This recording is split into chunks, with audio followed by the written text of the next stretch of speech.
Okay, good evening, everyone, and thank you to staff and council for coming out tonight for the first draft of the capital budget for the City of Charlottetown, 2026-2027.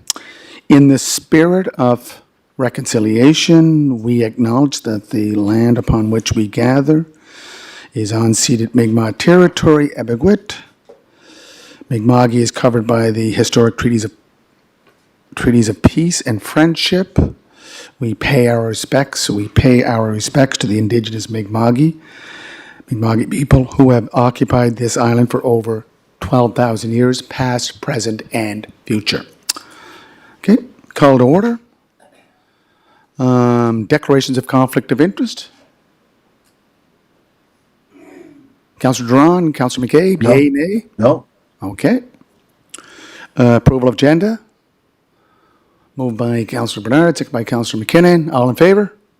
Okay, Councillor In McCabe. favor? Councillor Duran, good? Yeah. Okay.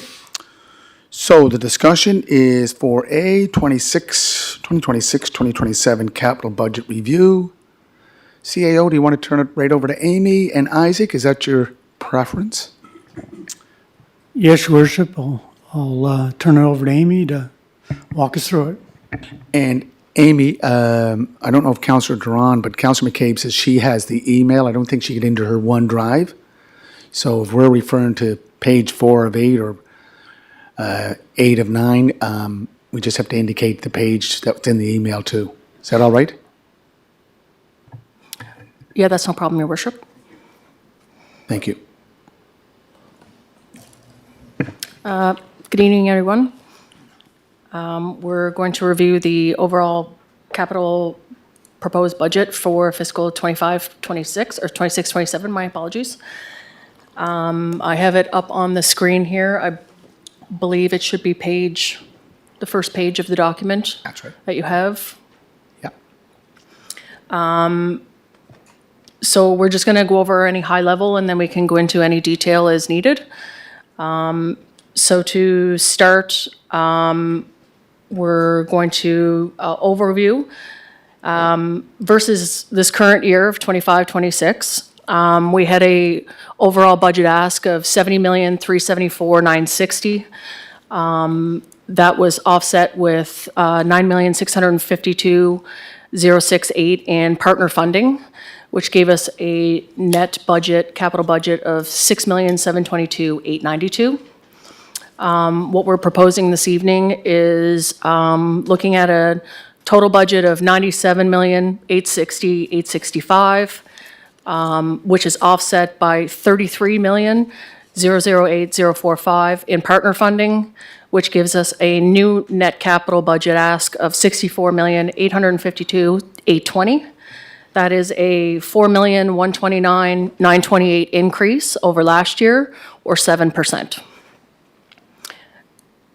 The breakdown for that, environment, sustainability, and transit.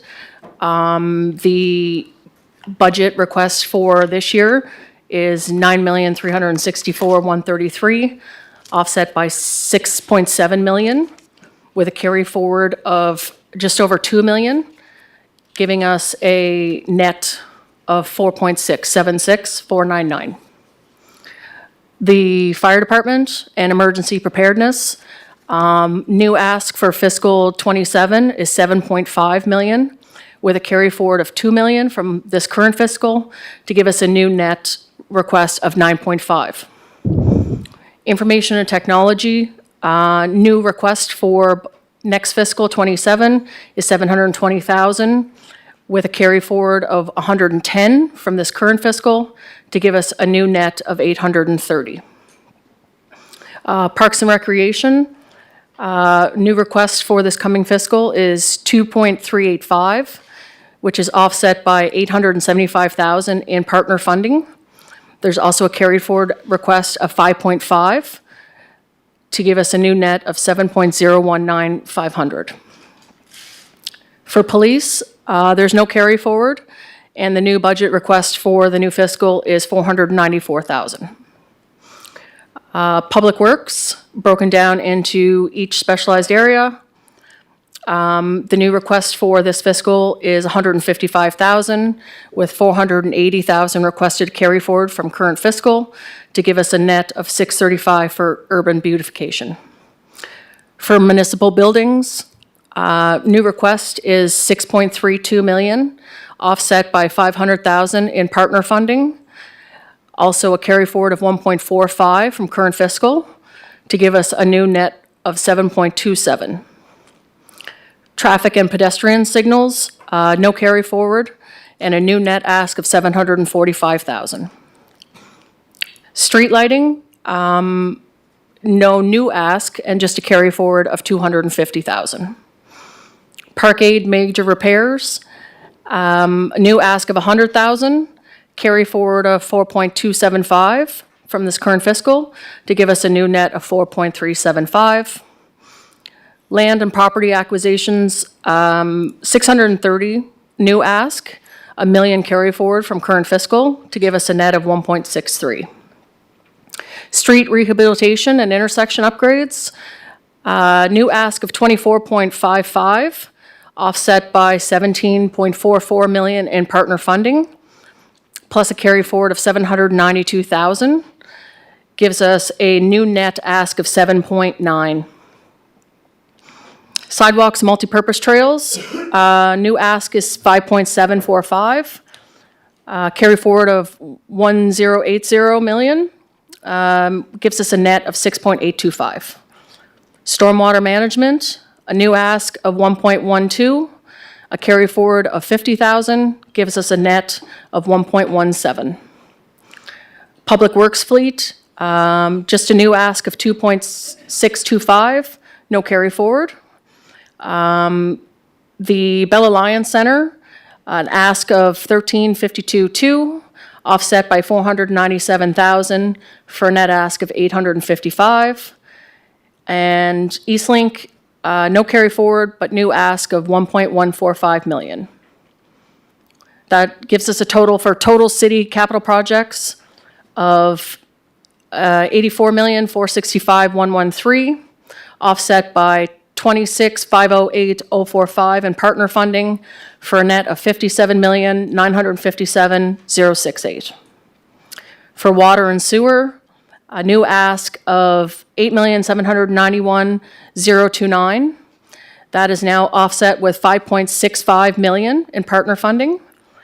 Carry forward of 4.604, which is also offset by 850,000 in partner funding to be carried forward. So the new net ask for water and sewer is 6.895752, which brings us to our net total of 64,852,820. Happy to take any questions, clarification from councilors. Councillor McAleer, do you want to add anything as chair of the Standing Committee of Finance? Thank you, Mayor Brown. Just the comment, just welcome, appreciate, the patience of council and, getting here. I'm hoping it's not feeling too rushed. The staff have done their best to get us prepared for what we're looking at here this evening. Just hoping that everybody that's been part of their various committees and the budgets that they would have saw through the committee process and the discussion we'll have tonight. Hoping that if we're comfortable and can make a decision tonight, that's fine, but not to feel rushed. If there's more time needed on this, we'll be meeting again tomorrow night, and if there's anything additional on capital that can't be settled tonight, if we can't settle on it. So we'll just see where the conversation and the questions go, and look forward to advancing the capital budget. Thanks. So, Councillor McAleer, is it all right just to direct the questions to Amy? Yes, for sure. Yeah. Councillor Twill. Yeah. Thank you, Councillor McAleer, for chairing the Finance Committee. And I looked over the budget, and it looks pretty reasonable. For philosophical reasons, when you look at the budget, it's just a budget working document that we pass at the end of this month for this fiscal year. It's by no means set in stone that we can't add or delete anything to the budget. For example, if a project comes along a little later and it has merit, council does have the discretion to add that to the capital budget, the overall budget for the city of Charlottetown. So I just wanted that clarification, just to make sure that, everyone's of that understanding that this is it's a working document. So that, on that phone, jeez.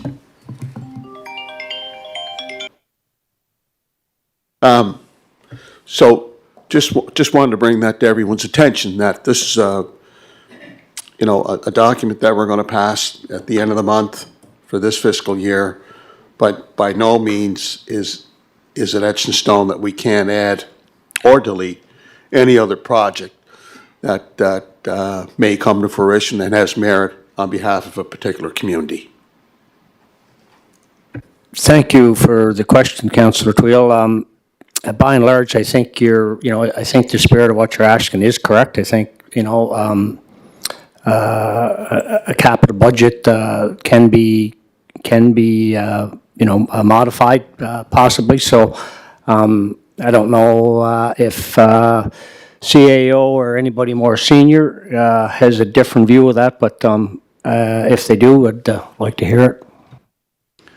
Amy, is it etched in stone? Yes, I absolutely, I believe it can be changed. Obviously, we would have to go through the necessary protocols, council approval, but just know that it does have an impact on financials with regards to depreciation, timing, funding, that kind of thing. So I believe that there has been some flexibility within the capital budget, even this fiscal, to reallocate to projects. But I think the intent is that for planning-wise, we do want to adhere to what we're proposing. Obviously, if other priorities come up, that is something that would have to be addressed by council. And Amy, a question that was asked earlier today, of the $60,722,000 that was budgeted for 25-26 to date, is that all gone? Thank you, Your Worship. No, as of the end of January, we're currently sitting at 67% spent or currently locked in with a purchase order. Okay, Councillor Twill. Thank you. No, I just wanted to, have that clarification, because as you pointed out, 67% was spent for this past fiscal year. But no, there are other projects, and timing, and of course work of the committees and the departments and public consultation. All of those things goes into what we're seeing here. But I just want to be clear. I want to have that understanding that if a project, and there are many other projects that are not illustrated in this proposed budget, that there is the opportunity to go to the respective standing committee and then standing committee to council for examination and maybe even approval. So you can always add and delete. That's the nuts and bolts of it. You can always add and delete to the budget, even when it's passed at the end of the month for the fiscal year of 26. Okay, Your Worship, CAO? if I could sure. just Go go ahead in. there. Yeah, and just building on what Amy had said there, yes, capital budgets can be added to, and it's just our job as staff and to advise council of how that impacts operational and broader budgetary realities of the city. Okay, that's fair. Okay, Councillor Beck, Ward 3. Just a question. So we approved 60.7 million last year. Do we have offhand, do you know what we had or what we approved? I can't remember what we approved from, say, each of the previous 2 years. and we spent 67% of last year's. Do we have kind of an actual, or do you know what we did on the 2 previous years before that? And I only ask that because those have only been on for 3 budgets, so. Do you have that, if you have it readily available, Amy? I don't know if you have that at your disposal or not, kind of what we approved and what percentage of that we actually spent. That'd be my first question. Yeah, thank you, Chair, through to Councillor Beck. We do have access to it. I don't have it readily in front of me right now, but between Isaac and I, we can probably pull that information during this meeting and follow up later on, if that's okay. Great, that'd be great. What's the cost? We were just, Chief was mentioning, there is a cost operational. So we're looking at roughly I'll take last year's figure, 60.7, 67% of that, roughly $39 million or something like that, right? Yeah. So what's the operational carrying, what's that cost us to carry the interest on that, for the operational side of things? Sorry, can you clarify, the interest on long-term debt? Is that what you mean? Yeah, because I think we have to capture that. If I remember from past, we have to capture that on the operational side. So what we borrow on the capital side impacts what we have to carry forward on the operational side. Just trying to get a sense of. I can't remember what the numbers are. Fiscal services last year, Councillor Beck, the depreciation was $12,711,000. So that was On what total amount? on that 60 On million. the 60? Yeah. Remember, we had that discussion over about 8 or 10 meetings? Yeah, okay. What was that set the high figure bar again, at Your 10. Worship? 12 point what? 12,711,000.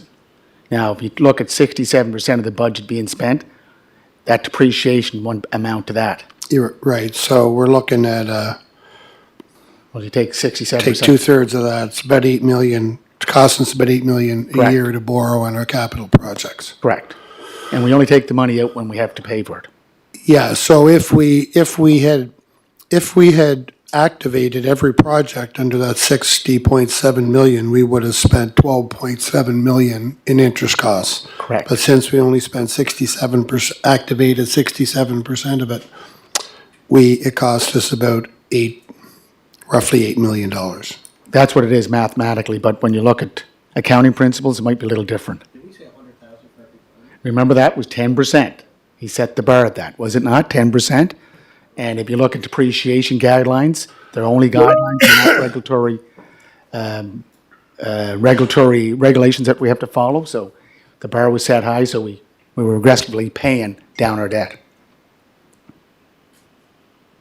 Remember the conversations? We had lots of them last year. Well, I do, and I remember having a headache after it was all said and done because there were so many figures going around, and we were trying to ascertain, which is kind of, it almost feels like with this process, it's Groundhog Day all over again every year. But, I think in order to get our head around, because I do know that we're going to be having operational budgets coming up here later, and so there always is that direct correlation. So at least to have a bit of a figure is good to know.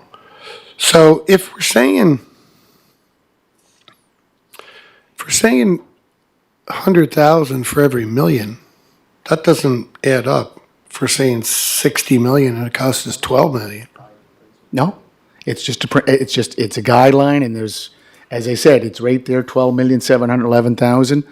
I know Councillor Bernard and I asked, what are we looking at on cost of borrowing, and we're going to set aside 10%. So probably went higher than 10% because you get $12,711,000. 10% is only 6.7. That's almost 20%. That's probably what it was, what we were paying down.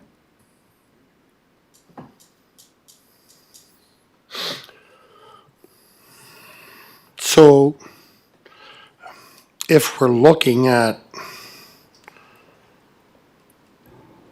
64,000, we're looking at another 64 million, almost 65 million. What are we forecasting? Are we forecasting because because that's pretty much the same. Are we forecasting now like 13.3 million in our, That's to cover, to service that debt this year? Is that what we're potentially looking at? So we just pulled up our proposed numbers. This is based on our current capital.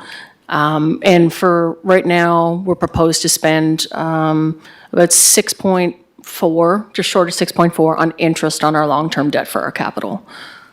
And on top of that, we're looking at depreciation with this new capital of an annual cost of 13.74 million. That's also including our current capital list as well. That's new and current. So 13.7 million is the total in terms of Total depreciation, yeah, that's, so basically, we're, with all of these new capital requests, we're expecting our depreciation to go up just over $1 million. From the 12.7 that we had last year. That is correct. So is that 13.7 added on to the 6.4 million in carrying costs for a total of 20 million? I'm sorry, can you repeat that? The 6.4 is interest and the 13.7 is depreciation? That is correct. Okay.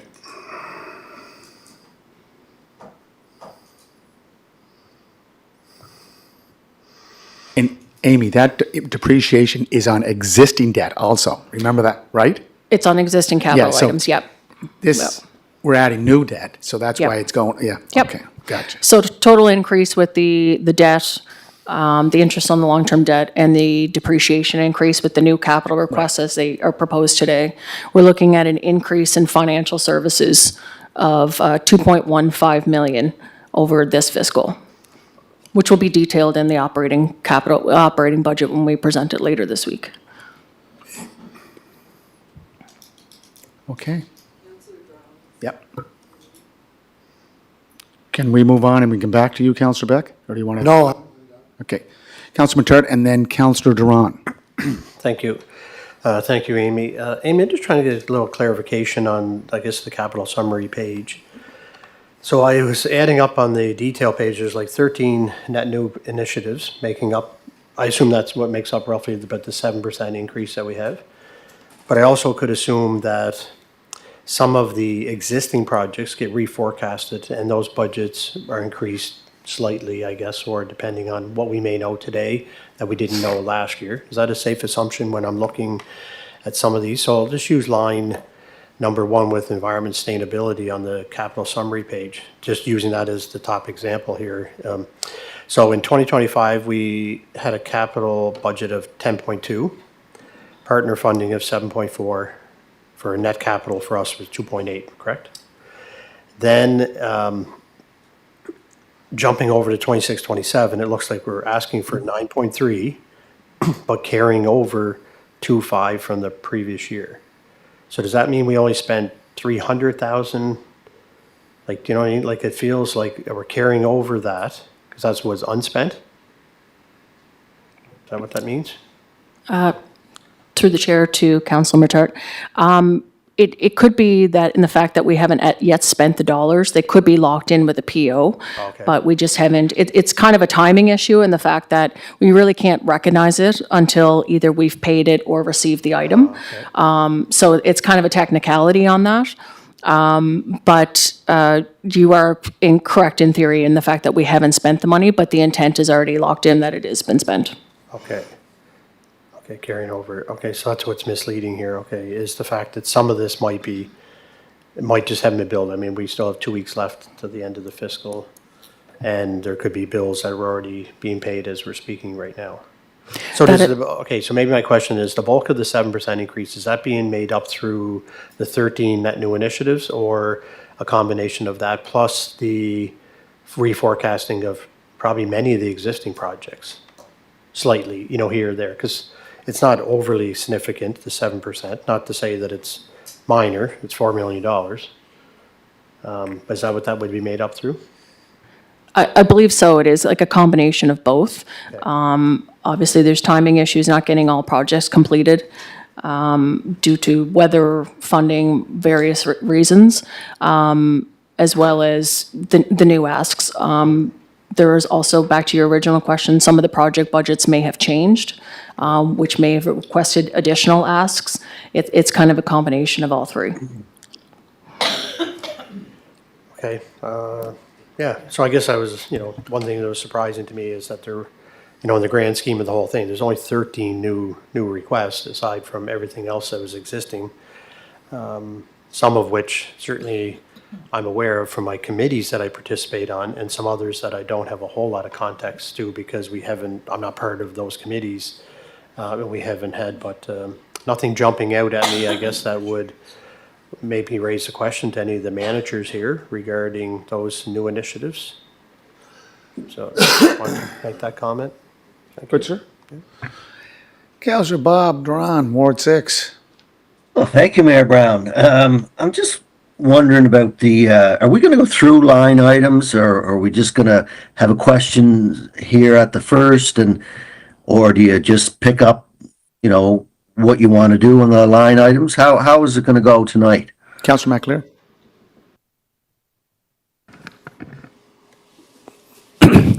Thank you, Councillor Drong. I would suggest that we go through we have them here in front of us. We should go through the line items and just see where it goes in terms of questions and comments. Okay, that's great. That was my question, because I just didn't know when or where we go through the line items, but I'll wait for the line items and then I'll ask again, but thank you. Councillor Beck. So are we just going by, are we going to start with environment and sustainability and look at the ones within them? Councillor McAleer, do you want to go through the detailed first, or do you want to go through? So I mean, we have staff here, and if there's questions, that's why they're here, and so let's go through it. So the first one is environment, sustainability.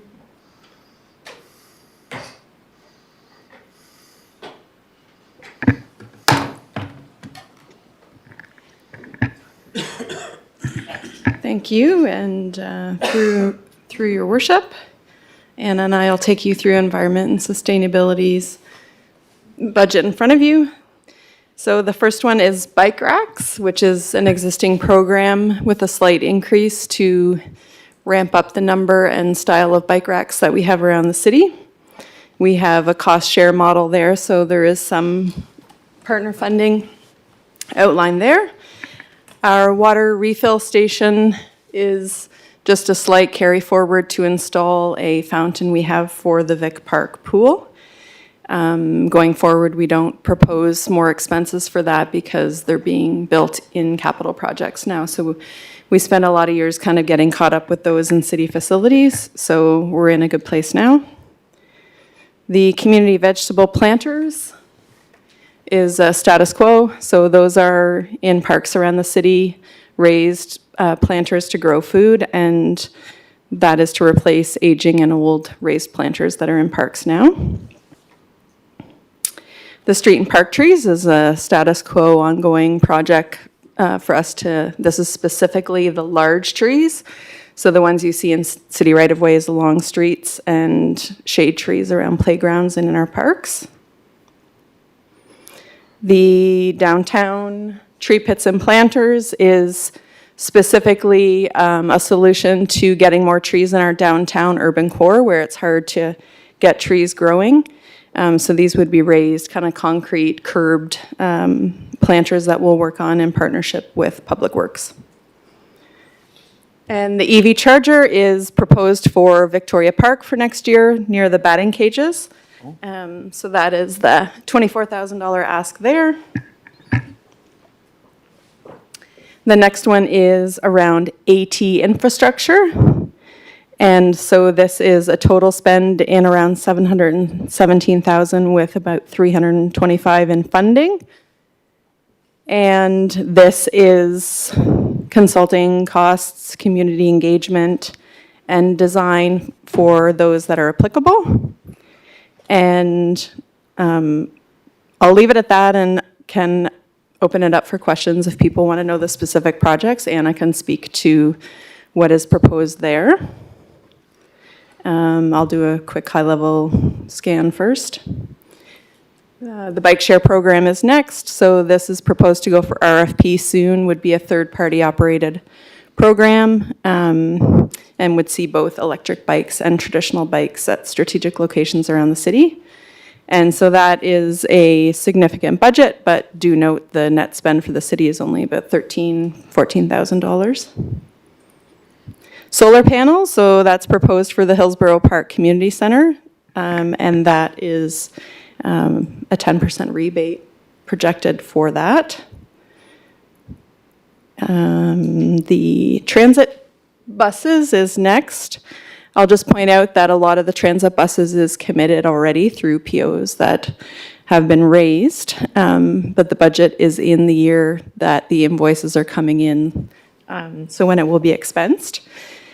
And there's significant funding to support this. So there's about an $8.8 million total spend on buses with about close to $6 million in funding. So the net cost to the city is less than $3 million of the $8.8 million. That translates to 4 full-size buses arriving in April or May, 6 full-size buses arriving in December, and 2 more electric minibuses arriving in March of 2027. Transit infrastructure, so that looks like bus stop improvements. We've had a lot of calls and concerns about accessibility and safety of our bus stops.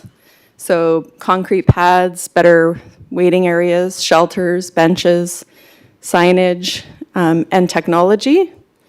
So right now, we're kind of a bit in the dark ages with our buses. We have drivers that literally sometimes are using clickers to count passengers and collecting fares in kind of old school ways. So we want to modernize our system like other systems across the country, reduce some barriers with technology to make improvements for the riders. So the transit infrastructure spend is $1.5 million with about 467 in funding. So a net cost to the city of about $1 million.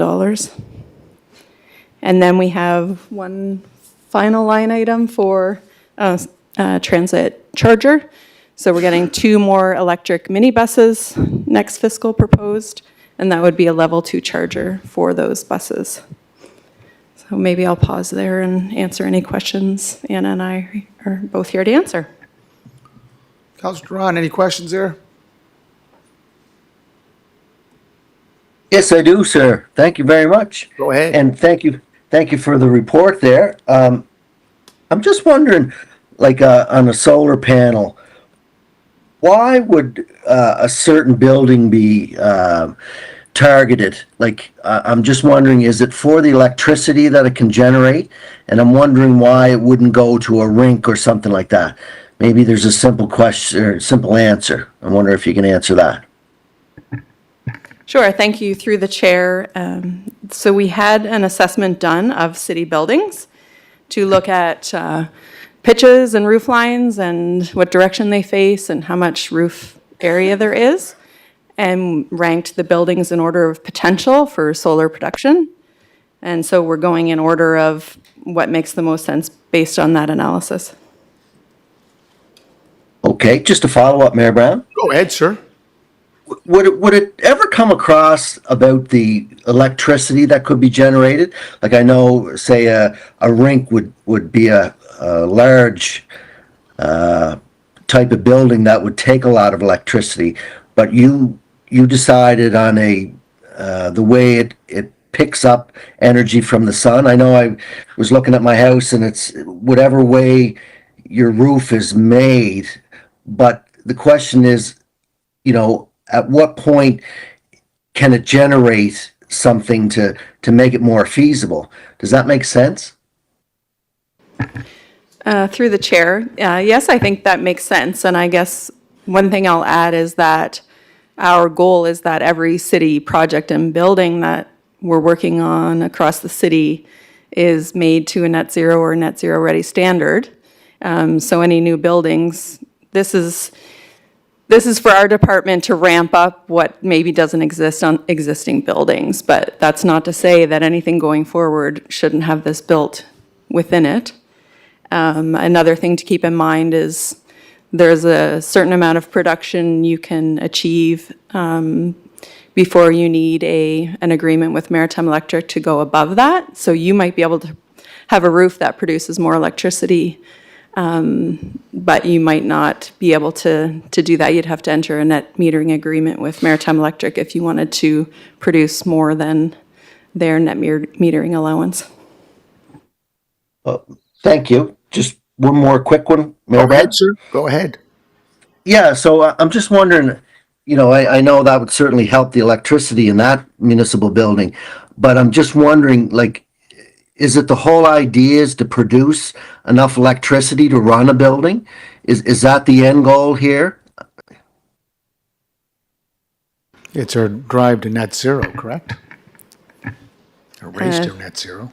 Through the chair, so I'll read you the notes. So our energy management engineer did the modeling for this building. And so the Hillsborough Community Center uses about 26,000 kilowatts per year in electricity, and a 24 kilowatt system would generate around 26,000 kilowatts a year. So we would be able to put enough solar on it to power the building, and the payback for that would be in 13 years. So after 13 years of solar payments, you would have zero cost for producing electricity. Wow. Okay, that's great. Thank you. Councilor Ramsey? Well, thank you, Mayor Brown. I just want to go back to the bike share program. We had that in our budget again last year, and we're hoping to get it going this year. Is this what the story is? Yes, that's correct. So largely it's a carryover from this year's budget to next year. The funding is still valid. It's just that we haven't had the staff capacity to get that one out the door in time for this past season. So we're hoping to get it done during the non-winter seasons in this coming calendar year. And Anna, just on the charging stations for the bike share program, how many charging stations are you looking at? Typically in a bike share program, they don't actually have plug-in charging stations for bike share bikes. Instead, the operator would have like a sort of a monitoring of the entire fleet. And if there's a bike that is low on battery, then they would usually have like a small electric vehicle or cargo bike that takes the battery out, and they just swap the batteries in the bike at a location.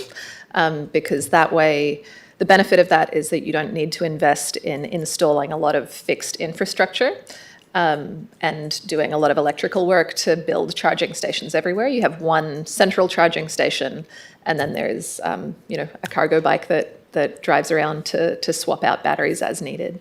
And that's it helps to keep the capital cost down when you're doing a 2-year pilot, so that most of your investment can go into the bikes themselves rather than the parking and docking infrastructure when you're not sure exactly where should all of these bikes be parked. So they can be parked in geo-fenced areas which don't require physical infrastructure. It's sort of a digital parking area that shows up on people's smartphone apps. So when I was in Toronto and I rented an e-bike, I took it back to the dock. That's a charging station, correct? Not usually. The ones in Toronto they're docks that will park the bike, but they won't necessarily charge the bike. Good. Councilor Twill. Thank you for your presentation, Jessica, Anna. When you look at what you're proposing for transit vehicle charging, buses, transit infrastructure, in your collaboration with the service provider, I call them partners, which they truly are they in full agreement with what you're proposing as far as anything that's associated with transit? That's an excellent question. Thank you. I think the transit operators are very relieved that we are finally getting to a place where we are operating a fleet of buses that are operating within the expected lifespan of a bus. So I would say that we're 3 years into a 4-year project of fleet renewal. Over those 4 years, there are, I just wrote down the numbers. I want to get them exactly right for you, so let me pull them up. 18 buses out of a fleet of 23 buses are retired, have been or will be retired over that 4-year period. So 18 of 23, that's the vast majority of our buses. And 20 buses have been purchased already or are ordered and are included in this next year's fiscal budget. So our operators are extremely relieved that they'll be operating a fleet of new buses that are reliable. They're looking forward to getting more transit infrastructure in place, digital systems that will help our riders, graduating from paper passes to digital payments on buses. So yes, we've consulted quite extensively with our operator, and they're delighted that we're going in this direction. Okay, so they're on sides with what's being proposed here tonight, and it's safe to say they're enthusiastic. Indeed. Okay. Now, having said that, in terms of consultation with the constituency, regardless of what neighborhood or community across the city, I'm sure you've factored in some of their suggestions and recommendations. Where is there, can you point out where we're meeting the needs of the constituents, regardless of where it is in the city of Charlottetown, whether it be, the West Royalty, Winslow, Hillsborough Park, East Royalty, Parkdale, Sherwood? Does this budget address those needs in an effective, efficient manner in terms of, I guess you would call it a work in progress? Yep. I think those are excellent questions. They do start to get into the operational budget in terms of where we put the buses at what times in which neighborhoods. But in terms of the capital budget, the investment in the fleet does mean that we have finally we have the option to begin to expand our services, which has to date been limited by the age and small size of our fleet. Yeah, that will come up in the operational side, correct, Councillor McKinnon? Yeah. Councillor Twill, another question? Go ahead.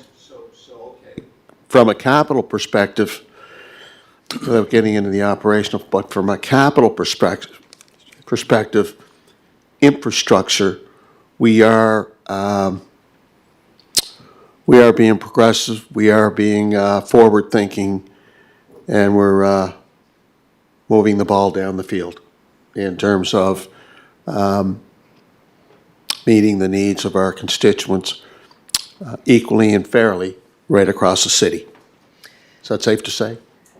We are definitely making progress to move in that direction. Yeah, we are focusing our bus stop infrastructure needs to the best of our ability where we have the data on our highest ridership routes to do bus stop upgrades, and we try to be responsive to requests when they come in. So we have a plan for improvements to 60 bus stops across the city over the next many years, and the ones that we roll out are the ones that we're ready to roll out in each capital year, depending on if they're on city property, if we have to get easements on private land. But yeah, we have a plan, and we're monitoring, and we're improving our data all the time.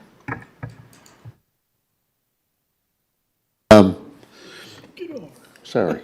It's regarding the bus shelters and the construction of new bus shelters or retrofitting of the existing bus shelters. If you had to look at it and give ourselves a grade objectively, what would you grade the city of Charlottetown at? In terms of making sure that all the amenities are at the existing bus shelters and the new bus shelters that are going to be built for this year. Are we doing enough? Are we not doing enough? Too much? Not enough? Where are we at from an objective analysis?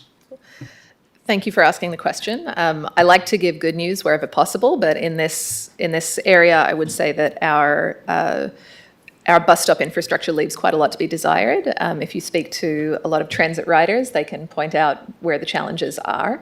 The services are good on some of our key routes, like on University Avenue, but there are other parts of the city where we're lacking sidewalks to access a bus stop, or where there might be a bus stop that's just a sign whacked on a telephone pole and people are waiting in a ditch, especially in winter. So, we are we are working on improving those, and with sustained investment over the next 3 to 4 years, I think we can get to a place where we can be proud of with our bus stop I infrastructure. think that's the results from the right turn, left turn report? That's correct. Yeah, that's not your own evaluation, that came from them. Just on the transportation funding, the American Public Transportation Association, they report that 80% of infrastructure funding for municipalities, and there are about 1,500 organizations that are part of this association, the American Public Transportation Association, they receive about 80%, municipalities receive 80% of federal funding. Are we up to that with the Canadian, the federal government? Jessica or Anna? Thank you, Your Worship. I'm not familiar with the American funding models, but in Canada, right now, we're working under the ISIP funding, Understand. which we can spend until 2032, something like that. So the premise of that is to be 40% federal dollars and 33.33% provincial dollars for most of our projects. That will come to an end, and the federal government has announced a Canada Public Transit Fund. We haven't heard announcements from the provincial government on what their long-term transit capital funding supports will be. So we only know that the Canada Public Transit Fund will continue into the future. And that is a calculation based on our population and the number of hours that we deliver. So as we improve service, we'll get more funding. Anna will know off the top of her head what our allotment is for next year. I'm forgetting at the Would moment. that be for capital or operational? The Canada Public Transit Fund is for capital funding. It is significantly less in terms of meeting our capital needs than the ISIP program has been. And in this year's federal budget, the federal government suggested to make transit one of the areas that qualifies under the Canada Community Building Fund. And so that begins to make transit funding gas draw tax. from the same pot as most of our other funding, which then puts the decision into local municipal government's hands a lot more about how do you spend that funding allocation. But we don't know if they'll increase that to CCBF. That is It'll correct. Probably the same, So, same number. yeah, for this year's capital budget, the buses are still funded under ISIP, so Yep. we're not at that stage of looking at buses not funded by ISIP yet. And the transit infrastructure line begins to have a small contribution of 285,000 from the Canada Public Transit Fund, as well as I think some funds from ISIP for certain elements of that. But yeah, I would encourage you to speak to your provincial and federal counterparts about transit funding for future Always years. doing it. Councillor Twill? So it's safe to say, I know reference was made to the American model, but we are following the Canadian standards and the criteria that's associated with those standards and those benchmarks. Through the chair. So we are tapping into every possible source of support and funding available to us, and we will continue to do that. I'll just add one more thing on that, because as you know, it's a 3-municipality system, so Cornwall and Stratford also contribute to our bus purchases. So when you see funding in that, a portion of that comes from those municipalities. Yeah, yeah. Again, the American model is the federal government provides 80%. State governments, I don't know what they provide, but in Canada, it's provincial and federal funding that adds it up. Okay, any other questions, comments?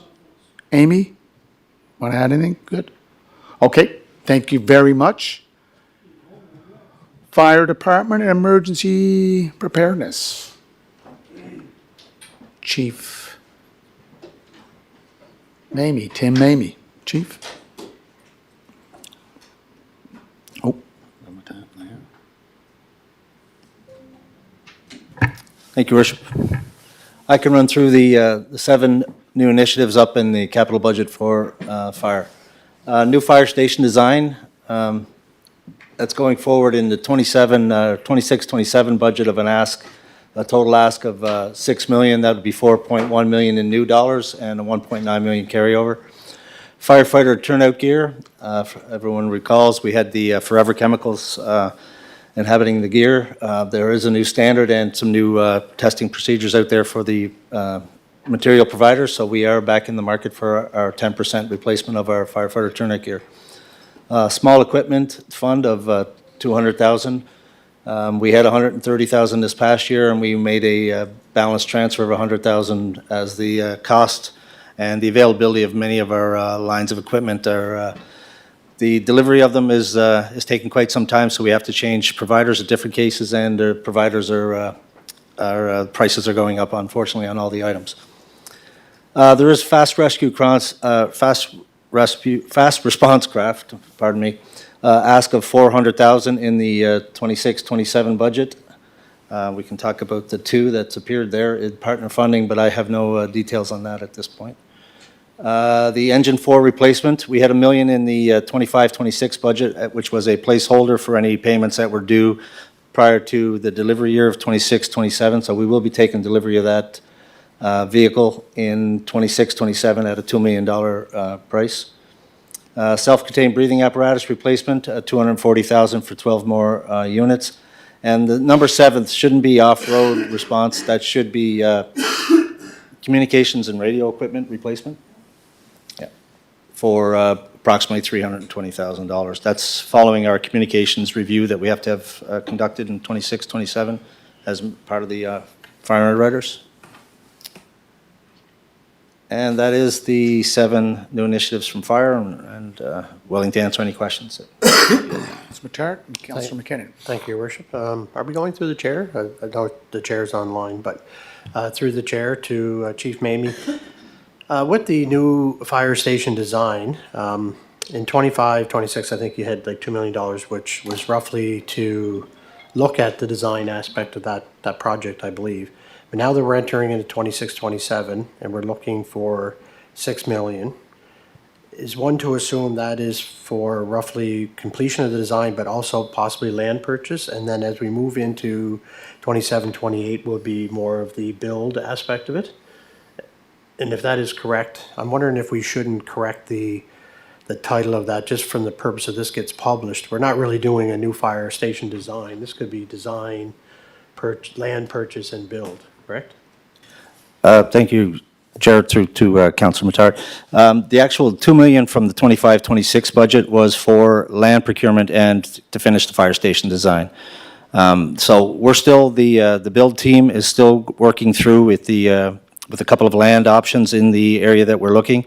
No determination has been made on that yet, but the $2 million that has been in there for the 25-26 is not expected to be spent in full, for surely not in full. And we may not have to spend much of that if the land that we're looking at we're able to use, which would save the money, save the city some money. The 26-27 ask would be the first half of that build. So complete design work, which is continuing to go on today. And as we trip into the new budget year on the 1st of April, the design work will continue. The land identified will be 100% confirmed, and then it'll be the construction costs. It is more of a misnomer than anything. It is a design and station build.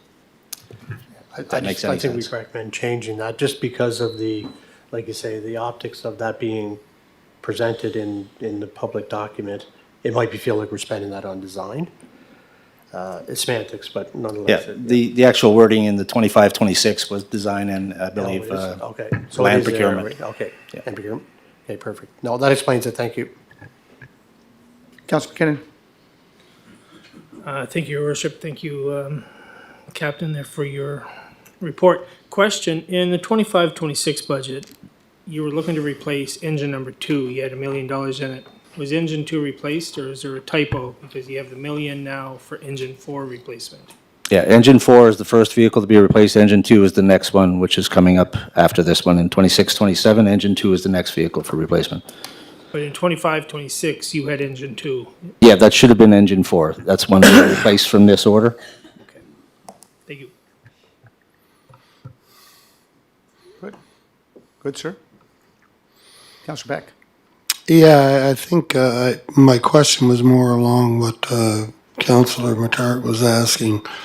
So we're building in because we do not have a final site chosen for our station, so we're just building this in the anticipation that if we secure the site and the design continues, this is just our anticipated spend that we would be looking at for this year. For 26, 27? Yeah. Yes, the 6 million total or 4.1 new money. So that'd be procurement, design, and starting to build. Construction costs, yes. We'll reword that first new initiative so it doesn't just say design. It's all encompassing. Thank you. Councillor McAleer? Yeah, just a general question, Chief. If the site that's being explored, that's not decided on yet, but if that site did happen to work, then the plan design that we have had for a while for a new station, is it safe to assume that the spirit of that will fit this possible location? Yeah, we've already begun from a couple of months ago. We re-engaged with the Sable Arc, who had the original design. We've opened that back up in the last couple of months. We've met with the team that's putting together the station build, and we've gone through all of the space summary and also the footprint on the land that we're looking at. So that's all part and parcel of what's happening right now. The design is continuing. It is going to fit on whatever land we end up with at the end of the day with all of the amenities we require. Councillor Twill?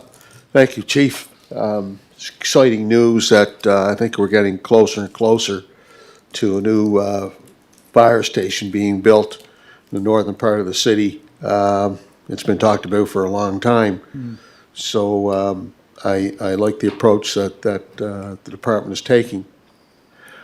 When you look at the property that you're looking at, I'm hopeful that the footprint of that property is large enough and big enough to accommodate a state-of-the-art facility that has all the amenities that are truly required for firefighting. That's, volunteers, that's full-time firefighters, and the different features that they truly require.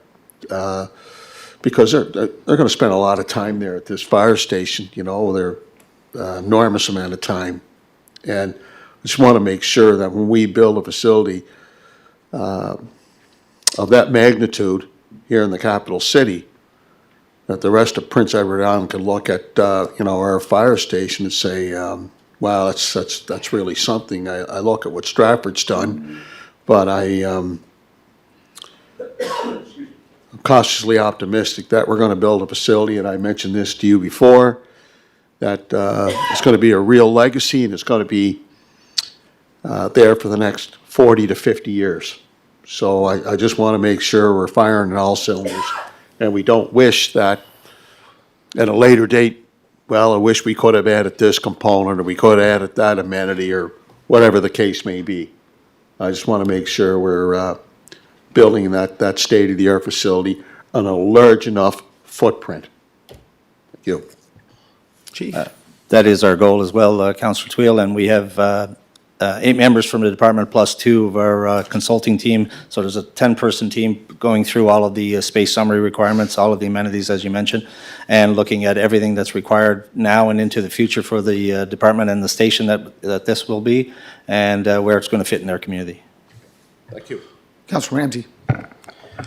Thank you, Mayor Brown. Thank you, Chief. You said $2 million for engine 4 replacement, and next year there'll be another one be replaced. Can we recoup any money from the old ladder trucks or whatever one we're replacing? Like, is there someone out there that can give us anything back in those things? Or do they just go right to the junkyard, or what's the story with them once they're done here? Fire Engine Museum.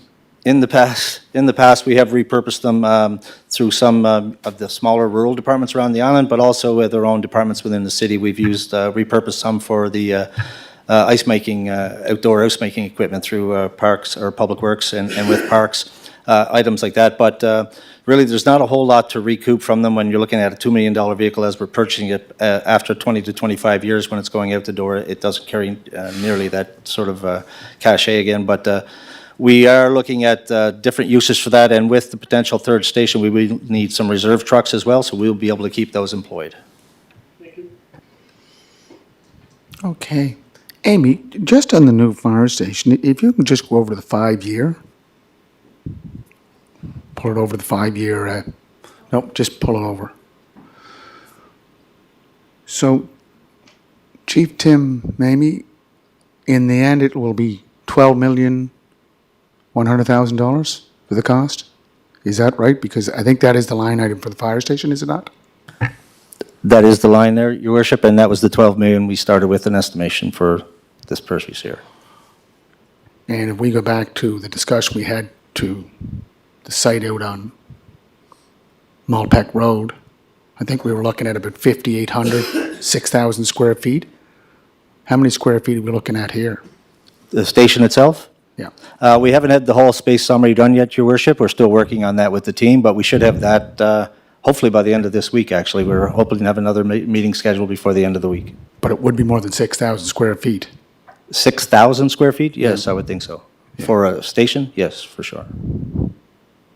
Okay. Any other questions? Okay. Thank you, Chief. Information technology. Rory.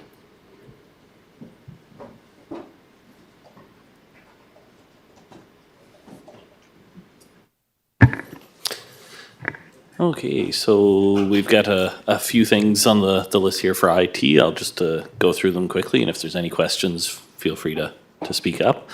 So first item is computers. We're looking at $160,000 for computers this year. Rugged devices, so that'd be tablets for police vehicles and then vehicles like that. We're looking at $25,000. $50,000 for fiber network cabling. That is to connect into the utility network. $45,000 for the network modernization. That's just for modernizing our corporate network. $40,000 for an IT contingency. That's just in case we have any emergency server failures that are outside of warranty. Domain controllers is $50,000. I'm just looking at MacLear Drive upgrades. I believe that's finished already. Are we Yeah, I think that should be finished. MacLear Drive upgrades should be finished. CPS camera server is $40,000. That is for the eWatch system. Simmons Cellular extension, that's to give cell service inside of the Simmons Arena, $120,000. And then a new website, $255,000. If there's any questions on any of those, just let me know.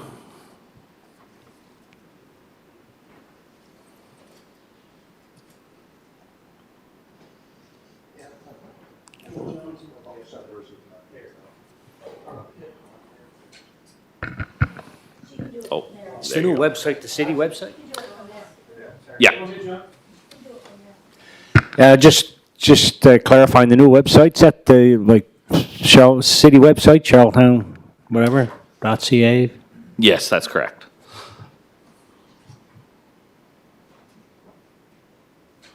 Simmons Cellular Extension. Huh. I was at Spring Park School the other day. I had to go out to the flagpole to answer my phone. I hope we're working on that cellular issue. Anything to add to that?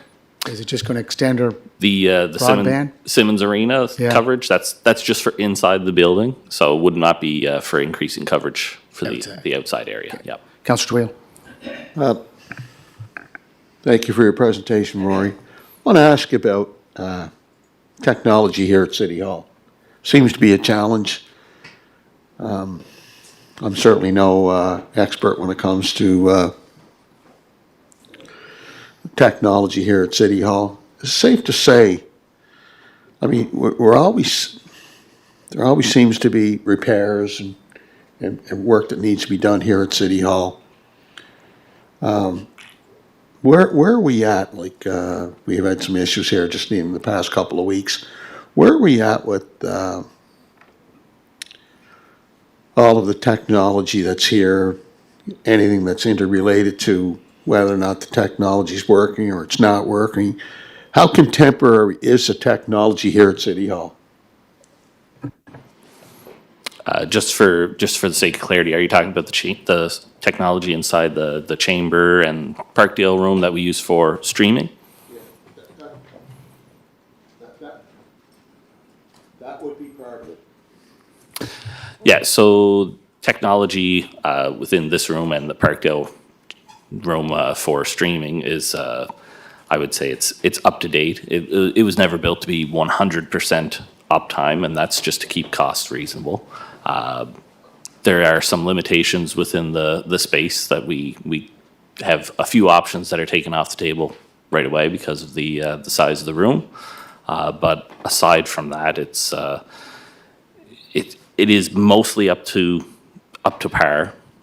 We're not leading the industry by any means. And I would say the council chamber itself is probably looking for a refresh in the not this coming fiscal, but the year after that.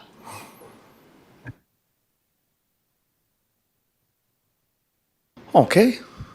Councillor Duran, Councillor McCabe? No, I'm good. You're all No, right? I'm good, thank you. All right with the IT? Thank you, sir. Thank you kindly. Parks, Recreation, Culture? Mr. Frank Quinn. Frank? All right, I'm going to be looking at my copy here and looking at the screen. The readers are challenged sometimes. So first one is the Simmons capital repairs. So we've had a full year of operation at Simmons, and so now we're moving to actually Simmons replacement is done, so now we're moving to Simmons capital repairs. We're budgeting $170,000 there for this year, and that's to make a few improvements throughout the building that we've noticed that are items that we need to address, just hearing from the public. So Cody Banks capital repairs, we're budgeting $120,000 this year, and that's as the building is getting older. We're needing to do more capital repairs, but that should address the items that need to be addressed. Then we're moving to the playground equipment and park development areas. So we have our playground equipment, and we're budgeting $475,000 this year. That is increased mainly due to a number of new park properties that we've gotten, and we've done design plans, so we're moving forward with putting in the new playground equipment and making upgrades to those parks. The next one is the Parks and Open Space Master Plan. This is a carryover budget. Last year there was $290 in there, which was the wrong amount got put in. It should have been $150. So the project's going to be $150,000. It is fully funded, so through the HAF program. We're going out to our RFP here shortly, and we'll be undertaking that in the summer months. The next one is the East Rolly Lagoon Park development. We have a small carryover of $5,500, and we're budgeting an additional $100,000, and that should pretty well bring that project to a completion. There might be a few other items, but we've made a lot of upgrades in that property this year with trails and the overhaul of the building and whatnot. And then the other next one is our eWatch camera program. So we're budgeting a new $20,000 in that budget to address areas that we might be having problems in where an eWatch camera will help. The next one we go down to is the Victoria Park Plan Development. We are budgeting $200,000 in that account, and and that is to deal with the lift station that we're putting in from the Kiwanis Dairy Bar to the middle of the park. We've had issues there with issues with our sewer. And then also there's an accessible pathway that we've done the design and tender document this year. We'll be going out to tender and awarding that, and it's going to make the actual tennis clubhouse and the tennis courts fully accessible, that someone in a wheelchair or that has mobility issues can get down to the courts. And then also we're looking at some wayfair signing in Victoria Park. The next one is our artificial turf field. We've started the design work on that. We're working on the detailed design, working on the tender document, which should be done by the end of this month. We'll be going out to tender, and that project will be awarded in May and get underway and be done. I think we're anticipating by the end of July that project will be completed. So majority of that is carryover, 3.350 is carryover. And we are still actively looking for partnership funding as well of $500,000 to help offset that cost. Our next one is our multi-sport outdoor facility. We're just in the process, so we're carrying over the 1.1 million. We weren't able to get that out the door last year. We're in the process of awarding our engineering services, and then they'll be working on the design and tender document. We'll be getting that out in May, and then having it awarded in June, and have it completed hopefully by the end of September. And then our next one is our buildings and clubhouses, and this is $150,000 to deal with some building and clubhouses upgrades that need to occur. And then we have our pickleball courts. We constructed them over at Hillsborough Park. We had upgraded the courts that were there into pickleball courts. The demand has been so high that now we're going to be putting in permanent nets. We had portable nets that we set up, but now we're going to be putting in permanent nets so they'll stand up better to the elements and whatnot. And then our Victoria Park Skateboard Park, we budgeted, we're carrying over $90,000. And we're looking to budget another $30,000 for $120,000. And this is to deal with, given the existing skateboard park a complete overhaul. We've reached out to a skateboard expert who indicated things that need to happen within the park and felt that $120,000 can do the necessary upgrades to that park to get us another 10 years or so out of the park. So we're working on that, and hopefully we'll have that ready to go in May. And then our outdoor basketball courts and pads, it should be a slash mark there. This year, we're not necessarily doing any large basketball courts like the Buckets and Borders court we did last year. This year will be focused on basketball pads. Montgomery Heights needs a new pad. Mulberry Park, we're looking at putting uprights on the existing multi-sport pad. And then we have a couple other courts that we're looking at putting basketball lines on for 3-on-3 basketball, those kind of things. And the next one is our Hermitage Creek Trail development. We had done an assessment a while back on this, and we had done some upgrades to one section of it, but there's still another large section of the trail that needs a complete overhaul. We're having issues with drainage issues and stormwater management issues where we have some washouts and whatnot, so we need to address those. And while we're doing that, we'd be putting it in crushed asphalt to a large section of the trail. And then Andrews Pond Trail Development and Acadian Drive Trail Development. These are partnerships that we have with two user groups on those area. Andrews Pond being the Rice Creek Watershed Group. We work with them, and they do some capital upgrades to this area every year, and same with the Acadian Drive. We partner with Cycling PEI, and they do capital upgrades. So this is set aside some money to offset those costs. The East Rowley landfill site, the remediation, it shouldn't be that. It should be the East Rowley landfill site old roadway and AT pathway. So we received $225,000 from the AT fund. And the city's contribution is the offset of that, whatever that would be, 400 and, where is it here? Sorry, I can't see. The total cost is 415. So the total cost is 640. So we've had some challenges with designing this old roadway and the AT pathway. We do have a very limited spot that we can put the actual trail in. So because of the East Rowley landfill site that's adjacent to us. So we've done some additional research, and we're looking at it very likely will become a shared. It could be more of a sort of a roadway in with an AT pathway, that the roadway might only be used for certain, certain aspects of it. It's going to continue to be more of an AT pathway because that's what it sort of has been used right now. But it does need an overhaul. So we're working on that design here, and we'll hopefully have that done within the next couple of months, and then we'll be going out to tender. And going to be working to get that one done this year for sure. And then the last one is the trails and pathways. We have $250,000 budgeted there. And this includes the new Simmons pathway that we'll be requiring to insert in over there once we build our new artificial turf field. We have a lot around the new building, but that'll be the existing, connecting from Kirkwood over to Colonel Gray, and then connecting to Simmons. There's also the Evergreen Park where we have from Patriot Drive that we got to connect over to the other side and connect to Evergreen. So there's a new park there. And the other park is River Ridge, that we have a park there but have really no defined access into it.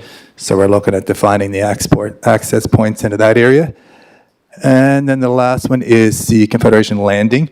Right now, we are just working on the projects that need to be done in that park. It is a large park, and we know we will need to do some capital upgrades because it is right on the waterfront, and we've been finding it challenging to cover everything under maintenance when some of it tends to be a bigger item that might need a major light replacement or, a section of the boardwalk replaced or whatnot. So we're budgeting $100,000 in there. If any questions, feel free to ask. Councilor Matard, Councilor McAleer, Councilor Beck. Thank you, Worship. Thank you, Frank, for the overview. Frank, on the Simmons capital repairs, what would we be looking at repairing, less than a year into operations of that from a capital perspective? Would that be expected that we would be having repairs? Are those light repairs or significant repairs? Or It should probably not be necessarily, I think that was always a word I had an issue with. It should be Simmons capital upgrades. Okay.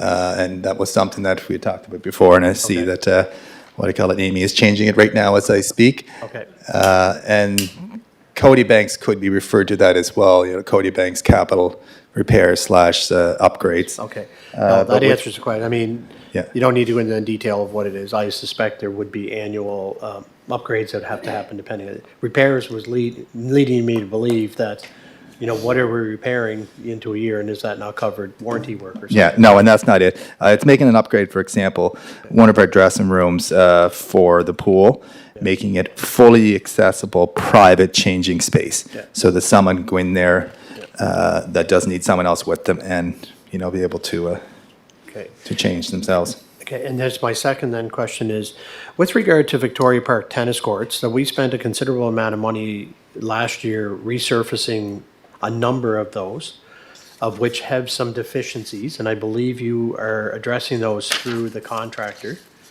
So what you're asking for here, is that to finish other additional components of the Victoria Park, or is that to actually pay for those deficiencies?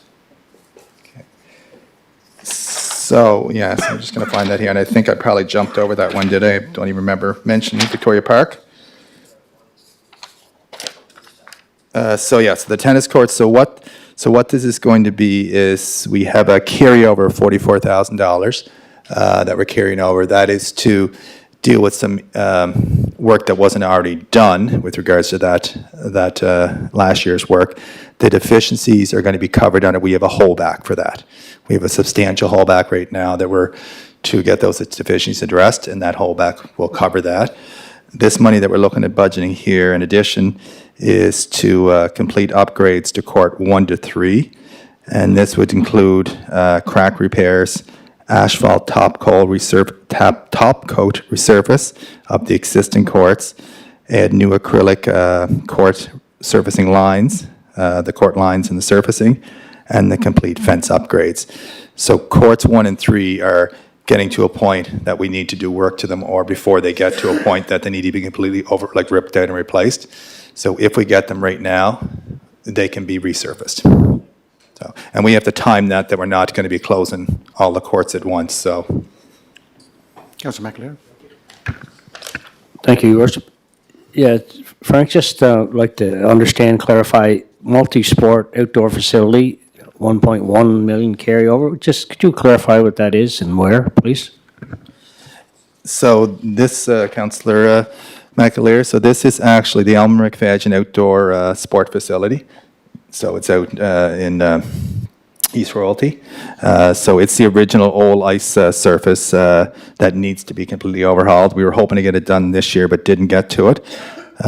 So it needs to be replaced. And what we're going to be doing is actually recommending that we actually add a permanent artificial ice system to this with a chiller unit. So it would be right in the actual concrete. So like, for example, Founders Hall, we bring in the portable one and set it up. This would be right in the surface, and it would allow us that we could make ice, have it that we can make it sooner, be able to keep it. Right now, the way that the seasons are working, we're not getting our outdoor rinks open until probably middle of January at the earliest. This would allow us to or like even though the end of January, I think it was this year, this would allow us to get it open, possibly the end of December, and then it'd be able to stay open past March break. So this facility needs to be completely overhauled due to safety concerns. But yeah, so we're adding a little bit more infrastructure to it to allow that to happen. So does the 1.1 include the chiller or no? Or the chiller be in addition to the 1.1? It includes the chiller, so it includes the pipe system in the thing with the chiller unit. And then it would include then our board system that's similar as at Mulberry. So it'd be a steel with an actual puck board system, and then with your fence linking on the top, like similar to the one at West Rowley. As we've done them, for example, the Gordy Griffin was our first one. Then we did the West Royalty one. Then we did the Mulberry one. As we get doing this next one, we're looking at making some upgrades and improvements to it. And we're realizing that we need to have a artificial chiller capacity to be able to get ice made sooner, at least at a couple of our facilities. And we've seen that right now we still have Founders Hall open. Now there's water on it right now because it rained today a bit, but we hopefully be able to keep that until the end of March break is what our intention would be. Councillor Peck? Yeah, thank you, Frank. Just a few questions. Under the turf, we have 500,000 in partner funding. What's that from? We haven't secured that yet, so we're still looking at avenues. We thought we had a possible lead. So we're still looking at avenues. If anyone knows of any funding sources out there, we're open to it. But we're revisiting the budget right now to see, okay, if we don't have enough money, what would we be able to leave out at this time? But we're hoping that we can secure, some partnership funding because we want to be able to do the complete project. Maybe that should be reflected in there if it's not secured yet. I mean, it would indicate, up above we have, half funding for the parks and open space. We know that's secured. I don't know. Anyway, I just think that should be there just for clarity purposes if we're looking at it. Amy's taking a note. Yeah. Thank you, Norman. Yeah. Sorry, Councillor Beck. The couple of other questions. The pickleball courts. I had a few where questions here. Some of them get answered in the meantime. The outdoor basketball courts, you said Mulberry and what was the other one? East Royalty, did you say? Just one moment there, Councillor. It's under line 73, the outdoor basketball courts. It was with pads. You were talking about replacing pads. Yeah, so, okay, Councillor Beck, that would be, so we are renovating, where are we at here right now? Goodness. Construct new pads at Montgomery Heights Park, add uprights to Mulberry Sport Court, and add court lines to existing sport pads and purchase new uprights. So each year we have to look at capital upgrades to some of our existing ones. We also are adding some new lines to some of our courts that didn't have lines, and we're looking at adding that to improve the quality. But our main cost would be probably be in the $30,000 range. Would be the Montgomery Heights Park, adding a pad there. And have we nailed down the final location of our disc golf course? I know we had talked before and it was kind of not finalized, but are we any closer there? So yes, Councillor Beck, so we actually have, the East Royalty Lagoon Park property that we developed into the new park there. We've got their pathways and trails and infrastructure editor now, and we've identified that as a suitable location that we can actually put a disc golf course on. And we're in the process of engaging the services of a disc golf designer to sort of give them that property and say, okay, design our disc golf course in that location. We were struggling because it has to be a large park that doesn't intersect with People, So, cars. Yeah. Okay. Under the water access and beach development, it has Confederation Landing. What does that involve? so that title could probably be changed. That Confederation Landing, we did have that down there for water access and beach development. So Confederation Landing could probably be moved to one of our other categories. And I'll work with Amy on that. It probably shouldn't be underneath there because we're not actually dealing with water access or beach development in that location. When we had that in the year before, it actually was. We were dealing with water access down at the lower part. So I guess what I'll say is that we'll probably move that Confederation Landing underneath park development. I'll talk to Amy to see what category it should fall underneath. Well, what are we asking for $100,000 for? So these are capital upgrades in the park. We're still working on identifying them. After the winter, we find that there was a number of things. Once the snow moves and whatnot, there's major capital upgrades that have to be done in that park. We've noticed a number of things last year where we've had our stones. The brick walkways have needed them to be removed and the actual material underneath replaced with geotech material because there was so much movement. We haven't been able to address all the repairs in the area because of the fact that they've deteriorated beyond just maintenance, so they need some capital upgrades. So once the snow removes and the frost comes out, we'll be able to identify what those capital upgrades need to be done. Okay, so maybe in line with what we did with the Simmons and Cody Banks, instead of calling it repairs, maybe we label that Confederation Landing upgrades? Or, Yeah, so it is. because it's really, when I read it, it sounded to me like we were going to create a water access. So I think that would be misleading if, because it says right there, access and beach development, so I would be looking at that. I know we do have the access down from the, down by the yacht club, as part of our redevelopment there. So maybe if we clarify that and just say Confederation Landing upgrades? Yeah, and it could just be its own account, or it could be put underneath that. Or take away the waterfront and something else, but just call it something else different than that. Agree. For sure, yeah. No, and that meant to be moved, so we'll get that moved. It probably should be underneath park development and playgrounds. Sure. Because that's what it is, You park want to development. swim down there, just jump off the wharf. Okay, thanks. Councilor McKinnon. Thank you, Your Worship. Thanks, Frank. Just a question on the pickleball. Do you have a where you're going to do the pickleball courts?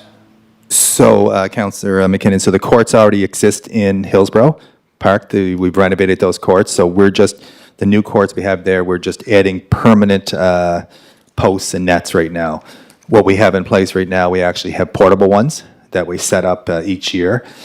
We wanted to try it out to see how it would work, and believe me, it's at capacity. So now we need to add permanent posts and permanent nets there. Is there any works in plan for West Royalty, Mulberry, some of these other rinks, putting pickleball courts in? Separate? So at those, sorry, Terry at those ones. So right now there are pickleball lines, I believe, in West Royalty. So once we get these portable nets available, they would be left at the community center that someone could sign them out if they wanted to use them. So yeah, so they are our courts. If we can put the lines on it, we do. Right now, I think West Royalty is one of the only ones that might be lined. Don't know. Yeah, Hillsborough's not, but West Royalty I think is. Okay, no problem. Thanks. Councilor Twill. Thank you, Frank. Just a couple of questions. So just to follow up Councillor Beck's point about water access and beach development, so you're going to clarify that. So the expenditure, excuse me, is 100,000. It's not 200,000, because if you look at it, it says water access and beach development, 100,000. And then Confederation Landing existing, 100,000. So it's really only 100,000. It's not 200,000. It's only 100,000. You go right over to the end. It's showing last year's, and then it shows the carryover. So I'm carrying over the 100,000 completely. Okay. It was in that, like you said, it was under the water and water access and beach development, and we're moving that to another category because we're not. The work we're doing there is not related to that. No, that's fair. Thank you. I just wanted to ask you about a park development on Towers Road. As you know, I think some preliminary work's been done in terms of, I think he even went through the consultation process. So just wondering, a status report on that park. All right, yeah, so that one would be in that list, and I just got to find it here. So there's a number of playground upgrades and park development underneath that category. Yep. And let me just see it here. That does include Towers Road. We already have a concept plan done. We've already, I believe, connected the access to Confederation Trail. We've actually done cutting the grass in there and finding the surveys, so we actually know identified points. So that will be this year, adding some trails, potential some benches, and also doing some tree plantings with environment and sustainability. Thank you, Frank. I want to come back to the artificial turf field. I certainly hope you're able to secure the 500,000, but this project's been lobbied hard by a number of different user groups, community groups. We thought it was going to happen last year. It didn't. So the last thing I want to see, very excited about this project moving forward. The last thing I want to see is that it be compromised in any which way, shape, or form. I mean, we've waited this long. I want to make sure it's everything that the community would anticipate it being. I want to get it right the first time, and I just don't want any part of that new facility, that outdoor facility, to be compromised in any which way, shape, or form. I can't tell you how important that is. Thank you. Thank you, Councillor Twill. We'll take. Councillor Beck. Yeah, just going back to that Confederation Landing again. It was noting 75,000 in partner funding in 26, but we don't see that in 27. Did it disappear, or do we no longer have? So that was a particular project that we put the $100,000 in last year for, that CADC was the lead on, and they were trying to do an actual, the path at the top, they were trying to sort of beef that up and make it more of an attraction for visitors and tourists. They weren't able to secure the funding, so the $75,000 is not there, so we're looking to doing capital upgrades for $100,000. Okay, thank you. Yeah, Frank, just on that Confederation Landing, the lighting down there, it's the heritage lighting. They're originally from Ottawa, and I know I've talked to Dean. They need to be replaced because some of them, the bulbs are broke, and so that is part of that upgrade, correct? That could be, and it might be, I don't know whether $100,000 would No. actually do it. No. But it might actually have us assess and see what needs to be done as part of that plan. Then next year we'd be bringing, a larger budget. But we know that the park is, was it 90, what year was that park? 95, 94. 94. So, and we've done some capital upgrades to it over the years, but it does need some additional work, as it is a large downtown park that gets a lot of visitors. And the East Royalty Outdoor Facility, will there be lighting on that facility? You mean the Elmer McFadgen? That's what I call it, yeah. There are some lighting electrical poles there right now. We'll be looking at that's not necessarily included in this scope of work, but we know right now there are two, I think there's 2 lights there, I believe. I'd have to remember. Is there, Terry? Councilor Bernard? Yeah. Elmer McFadgen, yeah. One in each end, yeah. So we would be keeping those, and it would probably, yeah, well, we have, yeah, there will be lights, because there are lights that are other ones as well, yes. Yeah, it's part of the scope. Simmons Sports Field, that will include outdoor lighting, similar to, would it be similar to what they have at UPEI? So we're just reviewing that with the engineering firm, but yeah, the, what I call it, standards have improved dramatically, and UPI has the most current ones with 4 uprights. They are dark sky compliant, which is a real increase of, energy illumination that's given off. So yeah, so they'll be the state-of-the-art lights. Yeah, but light spreads. Light spreads. Yes, but these dark skies, the illumination, we've just received the report here that we're in the process of reviewing. It's reduced even from the last time we did it in 2017, 2018. So they've improved dramatically. Yeah, I'm waiting to see UPEI's turn on there because they are the newest lighting for university and anywhere on the island. Yeah, so I haven't seen those yet because I don't know whether they're on yet. Yeah, so you can compare them to the new ones we did actually at Central One Feel. Those were done 2 years ago. You'd have to look hard to see that the lights are on in that location because they're very directional and they don't illuminate into the air. Okay. Councillor Twill. Thanks, Frank. And just on that, in terms of lighting this multi-purpose field, probably the standards that you'd see at St. Mary's University and Cadia, Mount Allison, their lighting there is phenomenal. I take in a lot of those university football games, and that's why I'm pretty excited about the artificial turf, along with the different user groups, and the lighting there is just absolutely phenomenal, especially in the fall of the year. So looking forward to that, and again, great experience when I attend those varsity games off island. Great experience all the ways around. Thank you. Okay. Councillor Drawn, Councillor McCabe. No, I'm good with that. Thank you. Good. Thank you. Okay. Thank you, Frank Quinn. Thank you very much. And Thank you, councillors.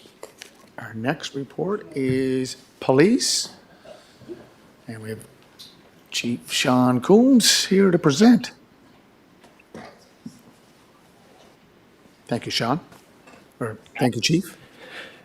Good evening, Mayor and Council. The Charlottetown Police capital budget can be broken down into 4 specific areas. The first one is the overall budget is going to be $494,000 in total. The first area is specialized equipment. We're budgeting $128,000 in that area. Second grouping is communications equipment. And we're budgeting $93,000. Then we have investigative tools and techniques. And we're budgeting $259,000. And then finally, the last section grouping is community safety, which totals $14,000.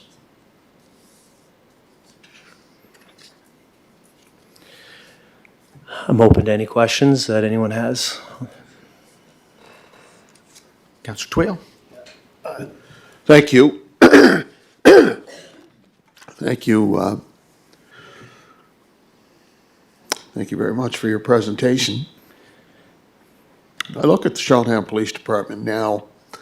I don't believe, and correct me if I'm wrong, I don't think that building is big enough to accommodate all the employees, whether it be civilian police officers, for the the work that you do on a daily, 7 days a week for that matter. Have you looked at, and I'm sure there's been some discussions, have you looked at any possible temporary facilities around the city that could accommodate all of the, all of the responsibilities and assignments that the police services are involved with? I know parking's an issue. It's a major issue. It still is an issue. Just in some discussions with I'm having with neighboring property owners. So has there any thought given to looking at any other temporary facilities around the city to accommodate the work that needs to be done. Through the chair to Councillor Twill, thank you for that question, Councillor Twill. You're absolutely right. The building is too small capacity for the amount of staff and services we provide now. It was a great building in 1995, but we've outgrown it, and it's also shown its wear. Public Works has done a great job trying to keep it together, but the wear and tear is going beyond what they're able to do for us. We've looked at a few different options.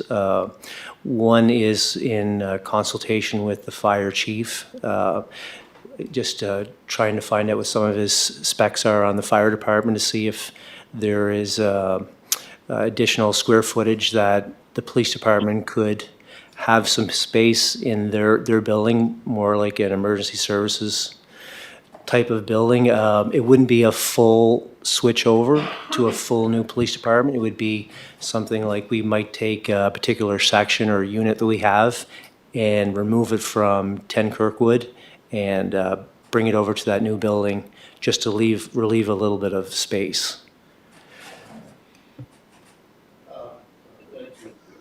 Thank you, Chief Combs. But I'm even thinking from a temporary perspective, I'm even thinking before that. Like, have you looked at any other possible, again, from a temporary perspective, have you looked at any other properties around the city that could accommodate some of the different aspects of the police services that you provide the residents of our city? Because it, like I said, parking, you can just tell from the outside looking in. And there's been some major challenges, as you know, without getting into specifics. From where I sit, it's in the ward that I represent, and it's been a major issue. It's been a major issue. I would encourage yourself, along with our CAO, to look at some temporary facilities immediately, if it's possible, to see what we can do to accommodate and relocate some of the services that you provide, because it's just too much right now. I remember when that building was built, it was formerly the Water and Sewer Building. Ray Clark was the general manager. That's when it was the Water Commission. We relocated to Kirkwood Drive. I said at the time, not that I had a crystal ball, but I said at the time I didn't think it was big enough. And it's certainly not big enough now. So please take that under consideration. I'm going to be back to you on that because it's just too small right now. It's just far too small. Thank you, sir. Councillor McCabe, I think, is that correct? Pardon me, sorry. Yeah, Chief Combs, could you just explain when you put in the budget for a new ask for community safety, 14,000, what that is?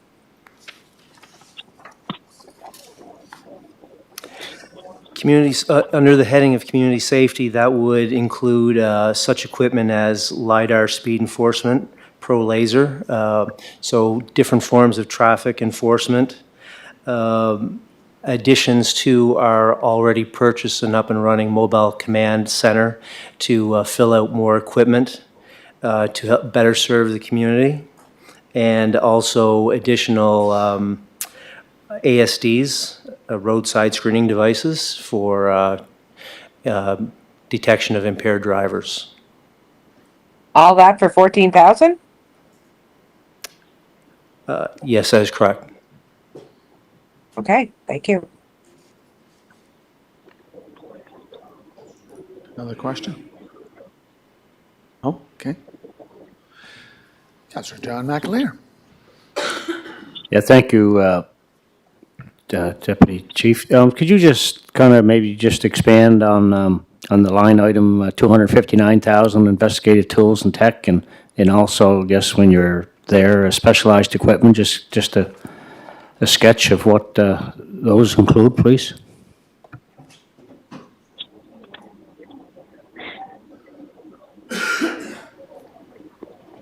That would include several different things related to the building up and building capacity for our tactical response unit, safety equipment for patrol officers.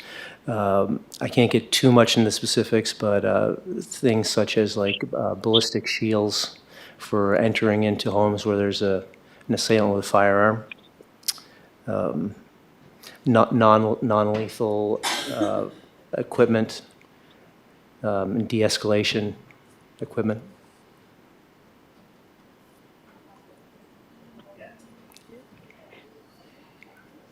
Good, Counselor? Good. Counselor Drawn? I can't see you there, but are you all right? Yeah, no, I'm good, thank you. Okay. Chief, thank you very much. Thank you. You're welcome. Okay, Public Works. We have Albert, and we have Mr. McEwen, we have Riley Tweel. Anyone else? On another table? Come one, come all. Okay. Public Works, urban beautification, municipal buildings. How do you want to take this, Albert? I'll start. Oh, sure, yeah, go ahead, perfect. sir. Yeah. Thank you. You're the chair. Yeah, as you can tell, there's a pretty detailed budget for council's consideration. It's very methodical. A lot of work has gone into this budget, Public Works being what it is. As mentioned, we have our manager, Yael Bear, and Riley, two very capable members of the senior management team in Public Works. I think what we'll do is I'm going to turn it over to both these gentlemen. And if they could just take their time and give us some of the highlights, and there will be questions afterwards. But as you can tell, it's a very detailed budget, very specific, and hopefully it brings clarity to any of the proposed questions that you may or may not have. Albert, take it away. Okay, Albert and Riley, thank you, and maybe Mr. McEwen. But they're all there. Thank you, Councillor Twill. Yeah, I'll start here, and I've got Riley and Richard and others to help along. So just jumping right in, under urban beautification, we have equipment replacement, 50,000. That's just various streetscape and furniture replacements, kind of an ongoing yearly thing. Streetscape replacement, again, various equipment and things along our corridors. Christmas display replacement, it speaks for itself, the yearly Christmas signage and lights and everything that we do in the city. Just another line item for that. Event fencing partial replacement. So this is for our event fencing that we put up every year. We use it among lots of events. We lend it out to people sometimes as well.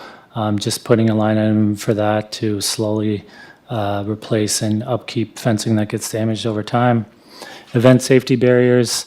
This 455,000 is generally mostly a carryover from the resolution that council recently passed about a month or so ago. We won't be able to have that delivered before this fiscal, so it will unfortunately move to next fiscal.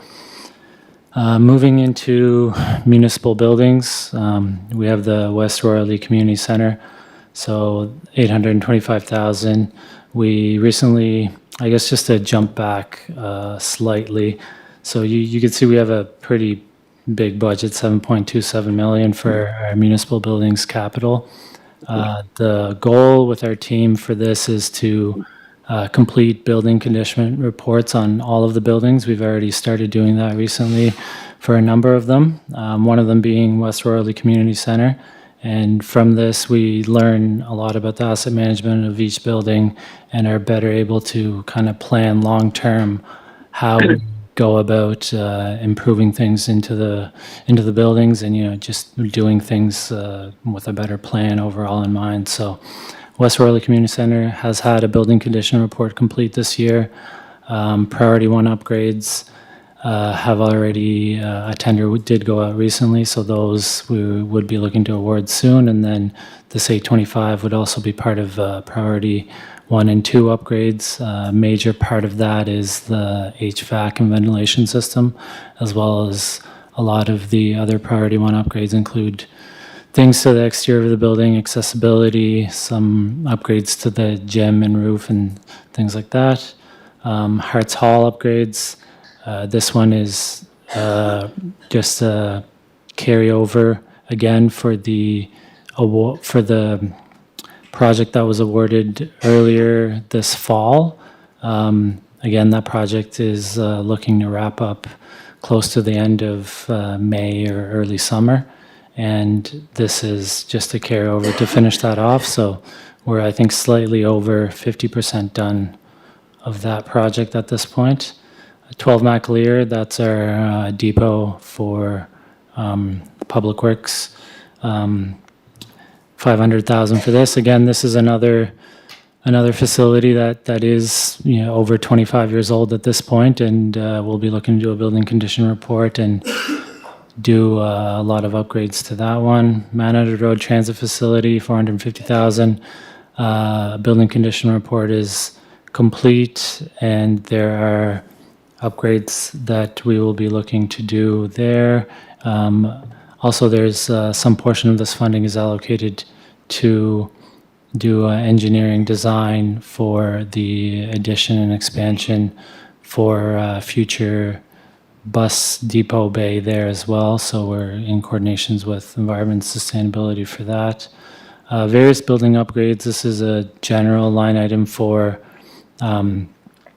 basically a lot of the upgrades for any of our buildings, and kind of a lack of a better term, a slush fund for any major concerns that come up throughout the year, and we have to do kind of higher, more bigger projects in specific areas.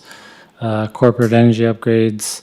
This is an extension of the Honeywell project that was started a few years ago that still isn't closed out. Tech upgrades and furniture. This is, again, a general building line item for all of our municipal buildings that just need upgrades and furniture with new staff starting, aging equipment, technology, furniture like that. City Hall security upgrades. This line item, we're looking to change the name into just security upgrades in the future, but it's basically, you may have noticed that we've started some work in replacing the outdoor, at the front and back door, and adding other swipe in, swipe out access points at City Hall. With the recent newer buildings that we've constructed in the city and are looking to construct right now, we're trying to get to the point where we have the same system across all our buildings, and instead of using multiple keys and multiple swipe cards, we have one system, one card, and people can be programmed into being allowed into certain buildings as they need be. Station 1 structural upgrades. This is another one where we'd be looking to do a building condition report and look at how we need to do various upgrades at that building. Sherwood Rec Hall. We are currently working with Parks and Recreation to update the Sherwood Rec Hall master plan. Detailed design for a new facility for this year would be based on the outcomes of that plan, and this 300,000 would allow us to, based on what option council and others decide to go with, would allow us to design that building and construct it in 2027 or the future. Winter snow dump facility, $10,000. That's upgrades as we need them at that facility. We do yearly environmental reports out there and just make sure that the snow that we're dumping is not causing any pollution, and we have work that is continuously done there as well. The police station building upgrades, $1.4 million. We are doing a building condition report at that building as well, and as Sean had noted, that building is also one of the older ones we have at the city, and does need a lot of upgrades. And one of them that is a major one that we haven't completed the building condition report yet, but is on our radar, is the HVAC system, which is also another costly line item. Hopefully, after the building condition report is done this year, we have a better idea of the priorities in which we need to do the upgrades at that facility. But the 1.4 million will be spent on various upgrades to that building. Brackley Point Road upgrades, that's the new 275 Brackley, the Parks and Rec and Water and Sewer building. That 50,000 is just for yearly upgrades and fixes to, even though that building is new, there's still a few bugs and quirks that we're looking to fix. Hillsborough Hall Community Center upgrades, $35,000. Again, just lighting and office space upgrades and just kind of a yearly line item for that one. That one has been recently renovated, so you'll see it's not as high as some of the rest. City Hall upgrades, $500,000. This one includes further security upgrades and adding additional doors and access points, the tower lights, exit signs, looking at the sprinkler heads, and also a new generator. Brownfield redevelopment initiative, that is the new building on Euston Street. Again, this is a carryover as that building won't be fully actualized by the end of this year as well. And then 70 Kent is the planning building. I think a tender just closed today on upgrades at that building as well. And we are looking at doing a BCR there and looking at other future upgrades to that building. Maybe, should I just continue on, or are there any questions on buildings to start? Sure. Is that all right? You want to start? Councilor Bernard? Thank you, Worship. Councilor Bernard? I'm just wondering, was there any consideration given, so right now, we lease office space in the building that's in front of 12 McAleer, and we have parking and so on there. Do we have first right of refusal on that building? My understanding was a couple of years ago, so we're jammed for parking. We missed an opportunity to the building directly in front, and then this one come up. And I know we leased a number of spaces from it, and I thought it was possibly going to go for sale. And I just wondered, we had asked for a first right of refusal. Do we have that, Because we'd be in quite a jam if they sell on us. Yeah, so I'll take a stab at this, and then I'm not sure, Richard, if you want to add to it too, but we are currently in negotiations for that building. Okay. We are still leasing it. I think our lease is still not up. We're having chats with the owner, and we'll keep you posted as things progress there. Just as long as the conversation's going on and we have first right of refusal, which would be good, because I think if we were to lose it, we'd be in quite a jam for parking, office space, you name it. So it's ongoing then. Okay, thank you. Okay. Councilor Ramsey? Mayor Brown, thank you, Albert. Two things, both with City Hall here. The upgrades and the security, 250 for one, 100 for the other. Like, where is all of a sudden this coming from? Like, are we, I don't know, are we getting threats all of a sudden? Or I know security in the way that, like, the whole climate is in the world right today. I'm just wondering, where is it all coming from? Like, it's supposed to be doors all of a sudden built down by Mo's office, is it? And things like that. And we all get the emails on the new cards. We're supposed to come get our pictures taken. And, like, I just wonder where all of a sudden it's hitting us this year. I just, like, I'm all in favor for safety, but I just wonder where it's coming from. Okay. No, thank you, Councillor. There hasn't been a specific instance or anything like that's triggered this. Again, one thing, this does go back to the card system we currently have at City Hall right now has needed replacement for some time, and we've been looking to see what we want to do. So the last time, or to go back, I guess, 275 Brackley, when we built that building, we started thinking about this and how to consolidate all the access cards and not have, 100 keys for different people and one card to get you in whichever building you wanted to go in. With that being said, City Hall was one of the first ones that we had to replace because it's aging. The system that we currently have for the front and back doors, I think runs on like Windows 98 or something. It's pretty old and it's needed upgrades. So we're doing those upgrades right now. The additional door and everything, we're just in consideration with, you know, circulation and how if somebody comes into the building, you know, they can't just walk into office space and yeah, so we're looking at things in detail like that. And again, I guess, like I mentioned, so there's City Hall upgrades, that 500,000, and then the City Hall security upgrades. I think last year it was called City Hall security upgrades because we had the security upgrades directly linked to this building. But like I said, we want to change that to just general security upgrades because we want to continue with this card system in other buildings across the city. We're doing it at the new innovation, the Brownfield Redevelopment Initiative, the building on Houston Street. We're doing it when we do renovations at West Royalty Community Center, at Kent Street. So we're just integrating it as we do upgrades to certain buildings, integrating the same technology and swipe card system in there. Big jump from Windows 3.5. Yeah. When we started here in council, we got keys. 2000, we had keys to the building. Okay, Councilor McKinnon. Your Worship, thank you, Albert, for your report. First note, I guess, is for Amy. Line 122, there's a couple of typos. It's transity facility. Albert, under urban beautification, I'm just looking, equipment replacement, Christmas lights, upgrades. Would that be operational? Are we going to see that under operational as well? I just don't see how that's a capital expenditure.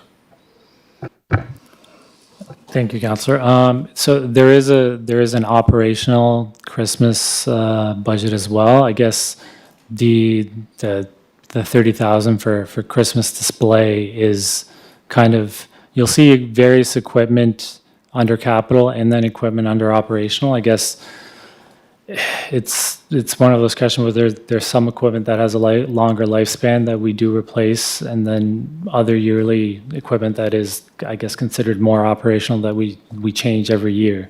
So you can consolidate it as equipment across different areas, but some is capital and some is operational. Okay. Councilor McTaggart, Councilor Beck. Thank you, Your Worship. Albert, I just want to go back to Hertz Hall upgrades. So back in August of 2025, we brought forward a tender for capital build upgrades for the interior fit up for $988,464. So 500 that was coming from the line item that we see there now, and 488,464 was going to be seen throughout somewhere in there. So I see that we're not carrying over anything else except for the 350. So the 350 makes me assume then we've spent 150 out of that already, plus we've spent the 488, maybe paid those out bills. Therefore, am I safe to assume you're looking for an additional $50,000 for this property to bring it now up to another, to 400? So now we're spending another 50,000 on this property? I'll have to double check with Amy after on that, but I believe what isn't shown here is the budget transfers that we have done in order to bring it up originally to the amount that we needed. As far as I know right now, we're not asking for any additional funds. This project hasn't had any major change orders to justify that. So I guess I would see the 50,000 as being to bring it up to, you're carrying over 350, you want it, and then asking for another 50 for a total of 4. So my question is, you're carrying over 350 from the 5, does that mean you spent 150? That would be the assumption reading that, would it not? Yep.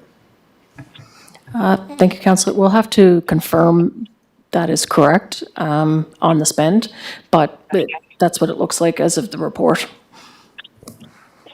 Okay, because we were assured in August 20th that there'd be no more further costs associated with this particular project. There's a lot of discussion and talk and controversy around the price tag on this. So I would be curious to know if that was increasing yet more money for that project. Thank you. Good. Councillor Beck? Yeah, just in the interest of, I guess, clarity and openness, on 134, line 134, the Brownfield redevelopment, which is Houston Street, which is the Irving.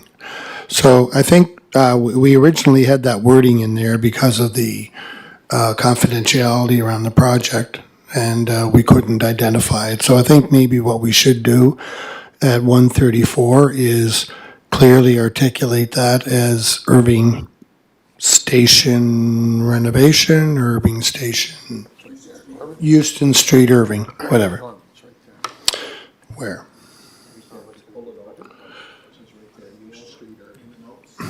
Oh, it's in the notes. Yeah. Yeah, and some people may not. So just make sure that it's clear there for people. So if you're looking down, you see it. Thank you. Okay. Any other points there? No. Councillor Twill? Oh, no, sorry, Councillor McAleer. Just to be sure, I'm not sure. Amy, do you catch Councillor Beck's comment on the Brownfield? I'm not sure. Yes, Did it get caught in terms of? it's in the notes, Okay. but I think he wants it replaced. Take out the Brownfield development and put Houston Street Irving Station project. Right there, 46. Houston Street Irving. Okay, Councillor Twill? Yeah, just on the proposed expansion to the transit facility in Mount Edward Road, when staff recommended delaying that expansion, I've had an opportunity to talk to the service providers for that particular facility, and, you know, we talked about maybe another location, so it could be a good time to see what other opportunities there is and how we could repurpose that property. You know, it's right alongside two major sports fields, and there might be an opportunity to do something from a Parks and Recreational perspective. So I'd like to have that discussion with, of course, Public Works, Environment Sustainability, and the service provider to see what other opportunities are out there. I just wanted to bring that to your attention. Secondly, I've been asked by, and I think Trevor McKinnon alluded to it, about Christmas decorations and lightings throughout the city of Charlottetown. It's long been a major issue here in the city in terms of having different parts of the city with Christmas lighting, the major entranceways like North River Road, the University Avenues, Queen Street, Kensington Road, St. Peter's Road, of course. So I'd like you to take a serious look at that, and Councillor McKinnon, if you'd like to further pursue that as well. I know you've been, you know, you've championed that, and rightly so. But I'd like to make sure we have an equal distribution of Christmas lights throughout the city of Charlottetown. I think it's only fair, and it's only right. And other than that, I think it's a pretty good budget. Like I said, I appreciate the work that's gone into it. I see that the event ground CADC, I'm not sure what that's all about. Can you help clarify?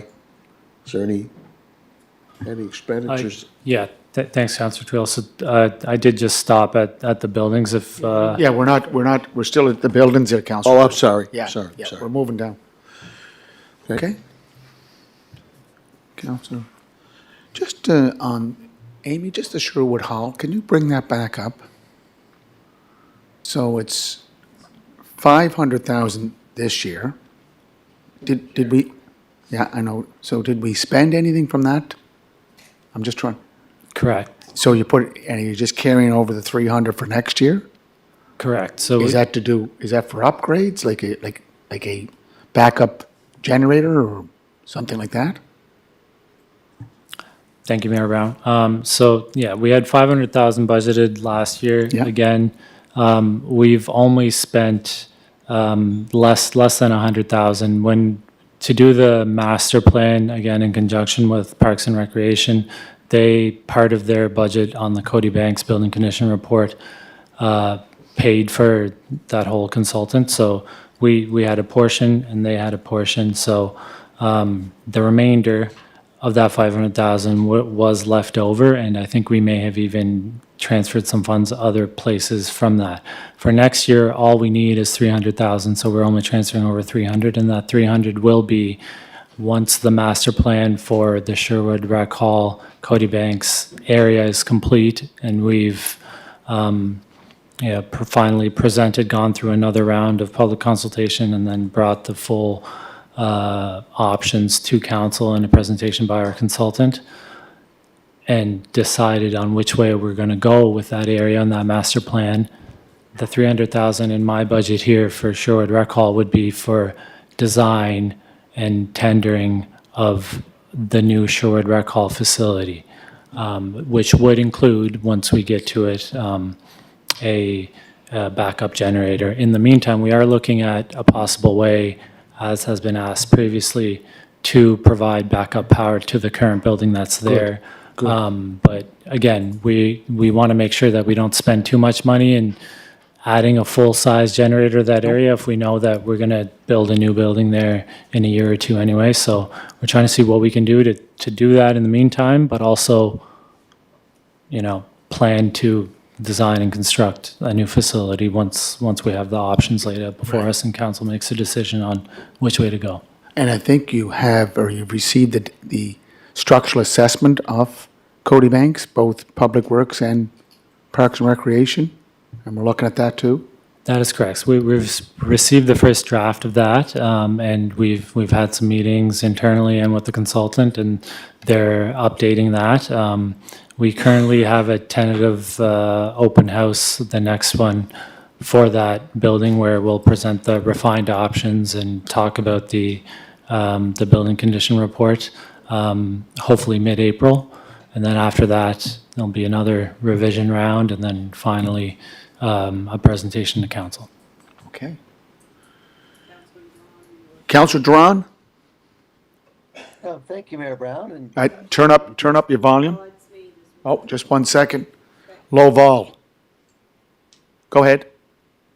No, thank you for raising that question. I was going to ask, why we went from 500 down to 300.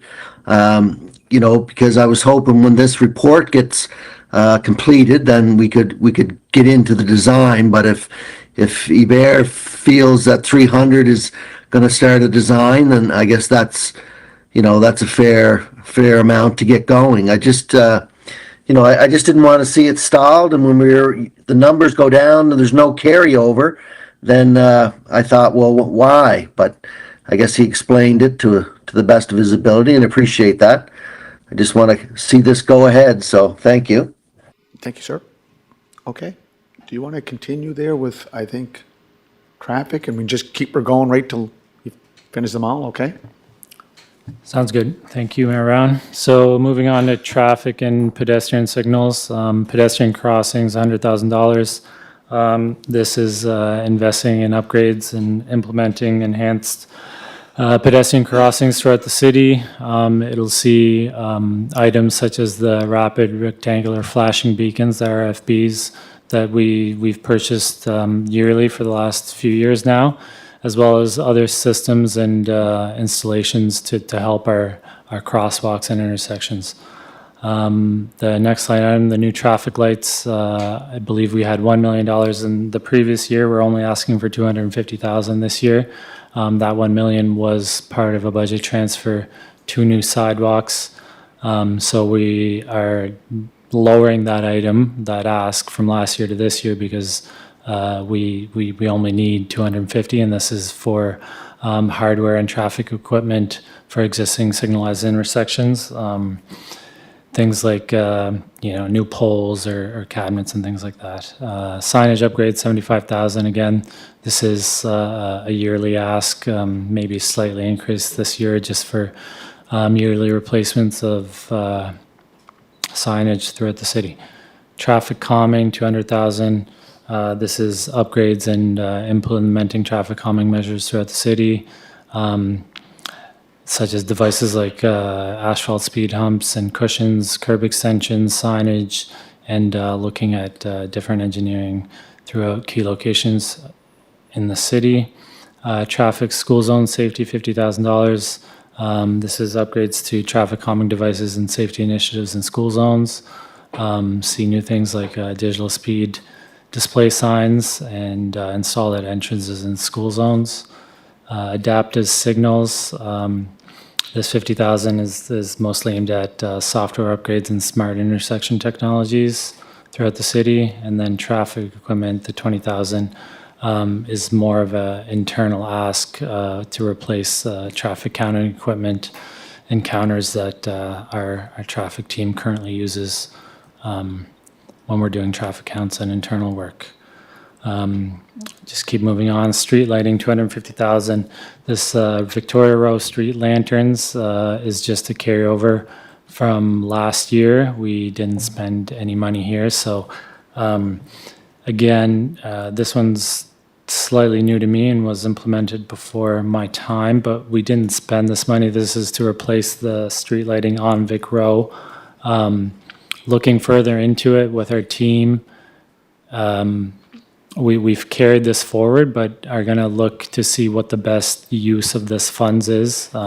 We understand that there's some lighting on that street that isn't currently working, and some businesses aren't too happy with it, but we also don't want to go in and fully replace and do excavations. Right now, when we've received a quote to update those lights, it includes, running new conduit and things like that. So with the Province House Master Plan and Victoria Row being a future project where the whole streetscape looks different, we don't want to go in, rip something up, and then a few years from now, go back and do it all over again. So we're hoping that we can find a temporary measure to improve those streetlights and then use some of this funding to design that full street for what it will look like in the future, and still get away with, adding lighting and, appeasing the businesses and the need for lighting there, while also looking long-term. Parkades and major repairs, Pownell Street parkade upgrades, so 1.8 million. We had two projects that started last year that aren't fully finished, the sprinkler head upgrades through that facility, as well as just full rehab on the concrete. So this just an extension to finish those projects. Queen Street Parkade upgrades is just another $2 million ask, similar to what was asked for last year. We currently have a study that's draft that's completed that we'll be bringing back to council for consideration on the future outlook and options of this facility. And then new public parking spaces and parking meter replacement. So the new public parking spaces, $500,000 was added in last year's budget, and we're actually going to recommend, I just noticed this recently, that this isn't an ask because we won't be needing this now that the parking study has stated that the 1 to 2 year investment isn't required for new public parking spaces, and we can do the current plan with just internal operations, so that will be going to zero. And the parking meter replacement, the 75,000, will also be significantly lowered for next year to 25. So amongst those two, you'll see a 550,000 reduction here. And then moving on, land and property acquisitions, the 1.25 for property acquisitions, again, is just a yearly kind of addition. I understand this is kind of in conjunction with finance, but lives in Public Works budget and is used for acquiring property throughout the city as it comes up for different uses. Confederation Center land, so that 380 I think is just the yearly cost with the negotiation agreement that we entered last year. And then moving into the big one, street rehabilitation intersection upgrades. So University Avenue, you'll see $400,000, but that is just fully partner funding through the CCBF. Again, this is just continuing the first phase of the University Avenue Master Plan, designing and potentially ordering any equipment, doing survey work to continue on that project with construction dates still tentatively held for 2027. Spencer Drive Extension, we have 11.5 million. Again, no ask directly from us, but with a full 11.5 coming from partner funding. Street resurfacing, 5 million. So this is, just a continued ask. This 5 million should do about 5% of our road network and keep us on track for a 20-year life cycle. Engineering, $850,000. So this line item basically includes a variety of capital investments and projects and professional engineering services, as well as consultant services, inspection, surveying for many of our major road and infrastructure projects. And then Exhibition Drive reconstruction, we have a 5.192 total with 3.34 million in partner funding, again through the CCBF funding. Part of this, the funding and the ask will be in water and sewer budget as well. And I apologize, Spencer Drive will be, part of that will be in that budget as well. But so Exhibition Drive, that tender did actually recently close, and it did come in slightly under budget. So we are going to look to award that once the capital budget is finalized. This is again just to refresh everyone's understanding, full road rehabilitation project similar to what we've done on Pond Street and Passmore Street and Harley Street and Garfield Street in the past, where new water, sewer, stormwater, as well as multi-use paved pathway and curb, and then finally new pavement throughout the road. North River Road, Capitol intersection, $2.2 million. Again, with all of that coming through partner funding with the CCBF funding. So this is the first phase of the North River Road master plan that we're looking to implement next year. And this will be kind of centered around starting at the Capitol Drive North River Road intersection and doing the leg of the intersection and reconfiguring it to include 2 left turning lanes and 1 shared through and 1 right lane. In addition, the sidewalk in the immediate area will be replaced, and the intersection will have asphalt resurfacing undertaken, as well as a center median there as well. And then streets contingency, $200,000. This is just a contingency for any additional work or critical fixes or emergencies that come up in road rehab projects throughout the year. Moving on to sidewalk and multi-use trails, sidewalk and curb materials, $475,000. This is kind of our yearly capital ask, and this is concrete and materials that our current staff use whenever they're doing spot repairs throughout the city.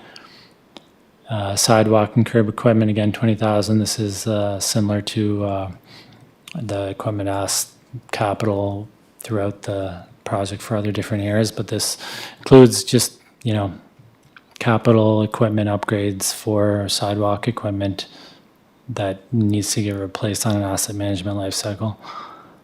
Sidewalk engineering and contingency, $50,000. This is just another engineering line item that lives under the sidewalks and just is there for any contingency work, surveying, or engineering services that we need that come up throughout the year. And then sidewalks, new construction, We have a total ask of 6.28 with a $1,080,000 carryover from last year for the sidewalks that weren't fully completed due to weather near the end of the year. So the new 5.2 million would see us do 10 streets next year, which would keep us on track to finish year 3 of our 5-year plan. Then moving on to stormwater management, large culvert replacement, $250,000, just to execute upgrades to the large culverts based on findings from a recent long-term rehab plan for large culverts that we did in 2022. So this was for work that you would have seen on Capitol Drive or Beach Grove Road, and we have other culverts that do need work and are aging throughout the city. Storm drainage equipment, $20,000, again, similar to sidewalk curb equipment. This is for yearly, or not yearly, but capital equipment upgrades to our maintenance crews that need equipment to do our stormwater and culvert projects. Pipe and catch basin materials, $300,000. Again, this is material used by our maintenance staff. And then infills and repair of stormwater management. That $300,000 is usually set aside for contractors and materials for kind of medium jobs that are a little bit more significant than our crews can do. And this is associated with materials and infilling as well as sometimes some engineering services there as well. And then stormwater management, $300,000. Again, this is for larger stormwater project jobs, stormwater studies in specific areas. For example, Queen Street stormwater plan that we're looking at, diving into the priority 1 of that. And then finally, Public Works Fleet, which we will look to change the title to probably just Fleet, as we now look after some of the other departmental fleet upgrades there as well. So small fleet for parks, we have 420,000, and that includes a F450 cab, 2 half-ton crew cabs, a new tractor, a new ice resurfacer, as well as a front mount PTO for a blower. And small fleet for police, 450,000. We have 4 replacement police SUVs and the uplift of 4 new SUVs as well as tank upgrades. And then small fleet public works, 755,000. We have 3 3500 series trucks with dump boxes, 2500 series shop truck, a tack wagon, a forklift, 2 half-ton crew cabs. And then finally, large fleet public works, $1 million. That's for a new plow truck with gear, as well as a tractor with a front PTO and attachments for winter and summer use. So if there's any other questions, I'll do my best to answer. Well, Councillor Drawn is first in the lineup. Councillor Drawn. Thank you, Mayor Brown, and thank you for this report. I know we were at a public meeting there a couple of weeks ago, and the chair of Public Works had mentioned that there could be some traffic calming or lights or a crosswalk on Fern Garden. So I've been asked, has anything moved forward with that? I see all the budget items, and I'm just wondering, is it possible to get anything like that for this year? And looking through this capital budget, I don't really see anything. It's just lights and stuff. So I'm just, can you see, is there anything coming forward for this year for that? Councillor Twill, or do you want? Well, I think it's a good question. I know I tried to address it at the public meeting that was held, because Public Works was referenced at least 10 times. I know that Public Works will tell you that when it comes to any one of those requests, they will take them under consideration. But there's a number of issues there from a Public Works perspective that I certainly wasn't aware of until that public meeting. And I'm sure that the Planning Department and maybe Public Works. Michael Roos can verify this one way or another, that all of those concerns that were brought up that evening, I mean, I tried to address them, but I'm sure that a lot of those issues were forwarded to the Public Works Department. Michael, can you shed any light on that? Because there was a number of Public Works concerns in anticipation of that major development. Was Albert at the meeting? Were you there, Albert? No, Albert wasn't there. It was a Okay. public planning meeting. No, I know. It was for rezoning, yeah. Go ahead, sir. Thank you, Your Worship. Through to Councillor Tweel. Typically, I guess long story short, I'd have to take this back and get some more information for you, but typically, how the process works is we take all the feedback from the public meeting back internally, evaluate it within the planning staff, and then the appropriate referrals to the technical experts. In this case, that would be the Public Works team with the professional engineers. Okay, thank you. I don't know if that answers your question, Councilor Duran, but it's certainly that's very important, and I'm sure that Public Works and some of the budget items here, they budgeted for some of the concerns that you mentioned. But with respect to specifics, I believe that there will be a follow-up with planning and Public Works, and hope to have an answer to you before too long. Okay, Councilor Drawn, or did you want to?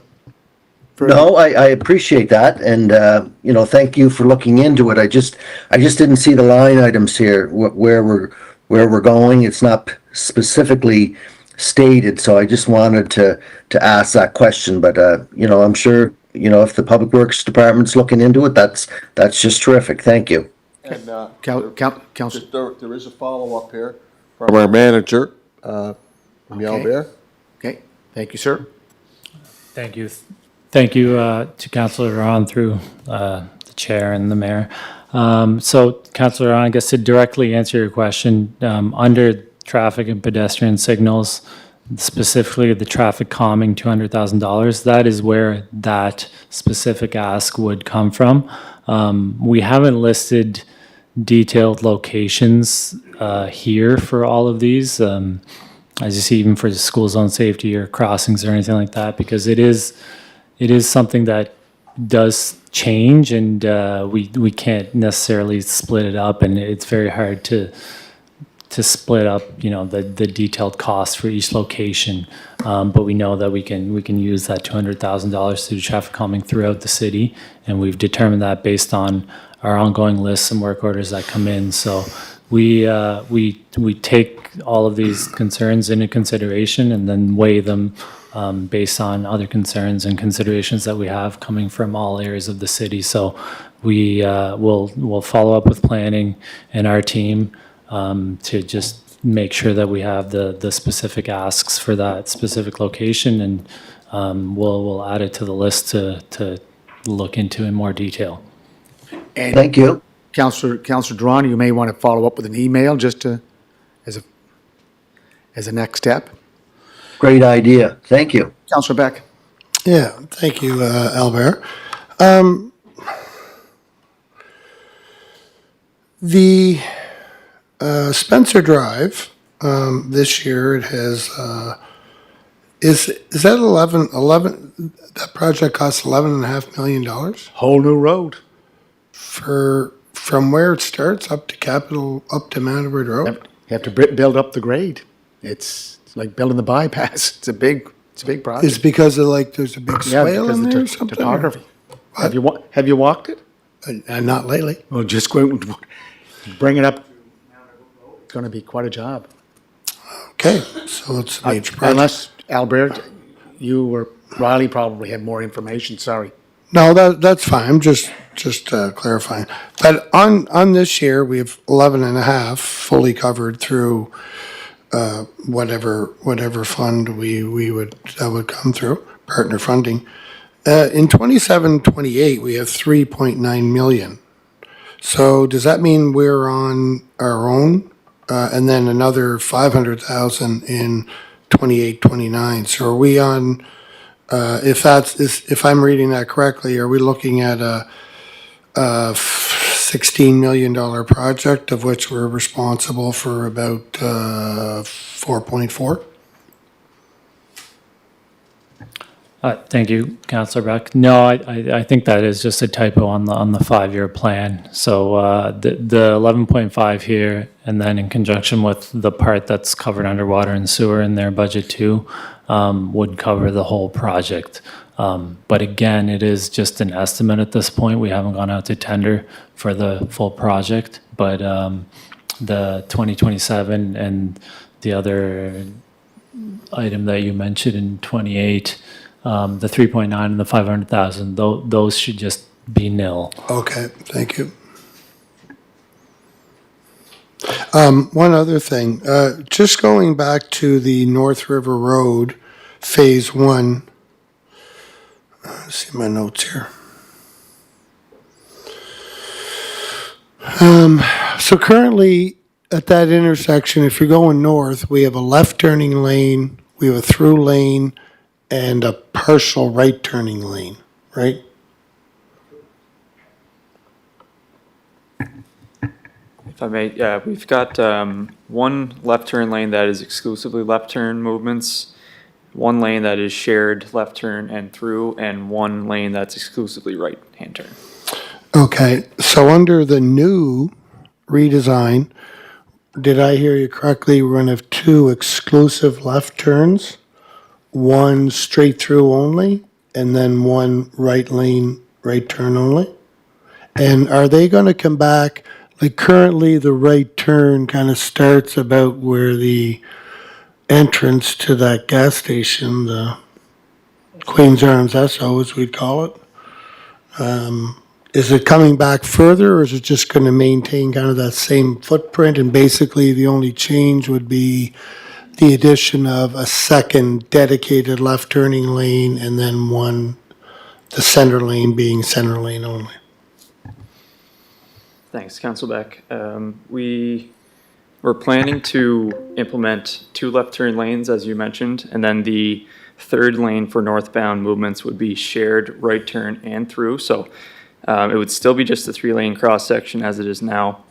It's just reassigning the movements a little bit there to achieve some efficiencies. And then we'd be looking to extend that, what would be the shared right turn and through lane.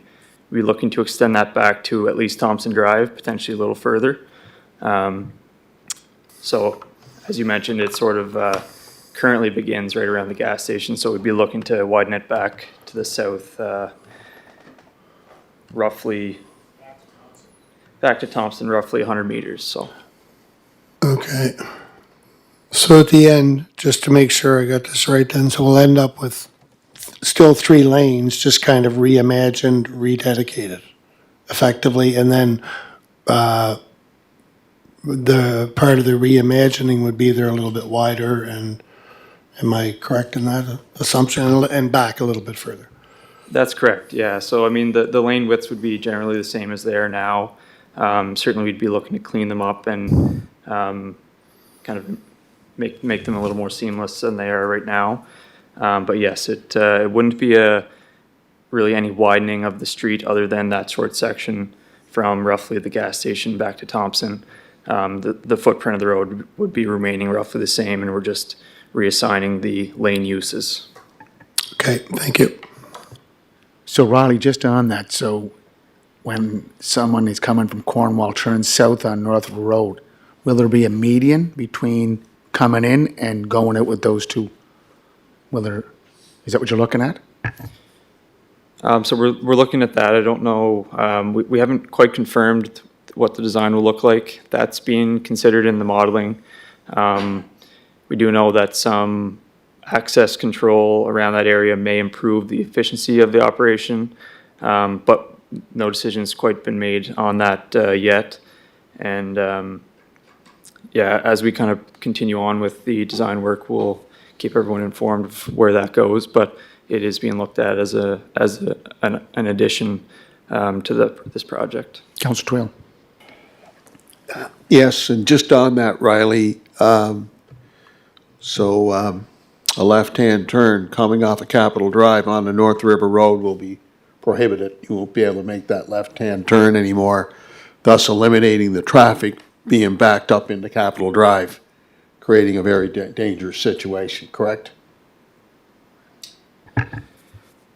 So all the movements at the intersection would remain permitted as they are now. So a left turn off Capitol Drive to North River would still be possible. I think what you're referring to, I guess, is turning into the businesses from North River. That's correct. Because what that does is it creates that congestion and forces that traffic on Capitol Drive, whether you're driving east or west, making a left or right-hand turn onto North River Road, and it backs that traffic.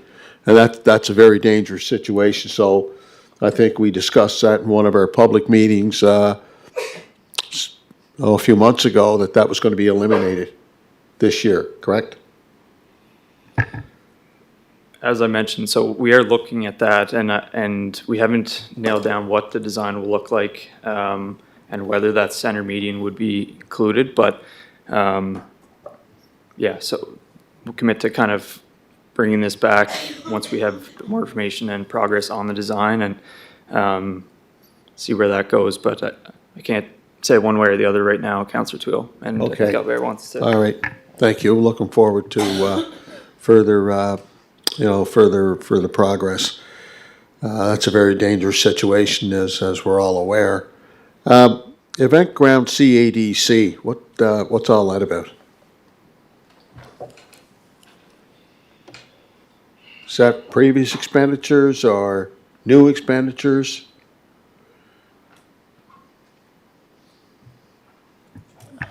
Sorry, Councillor Twill, I'm just trying to find the...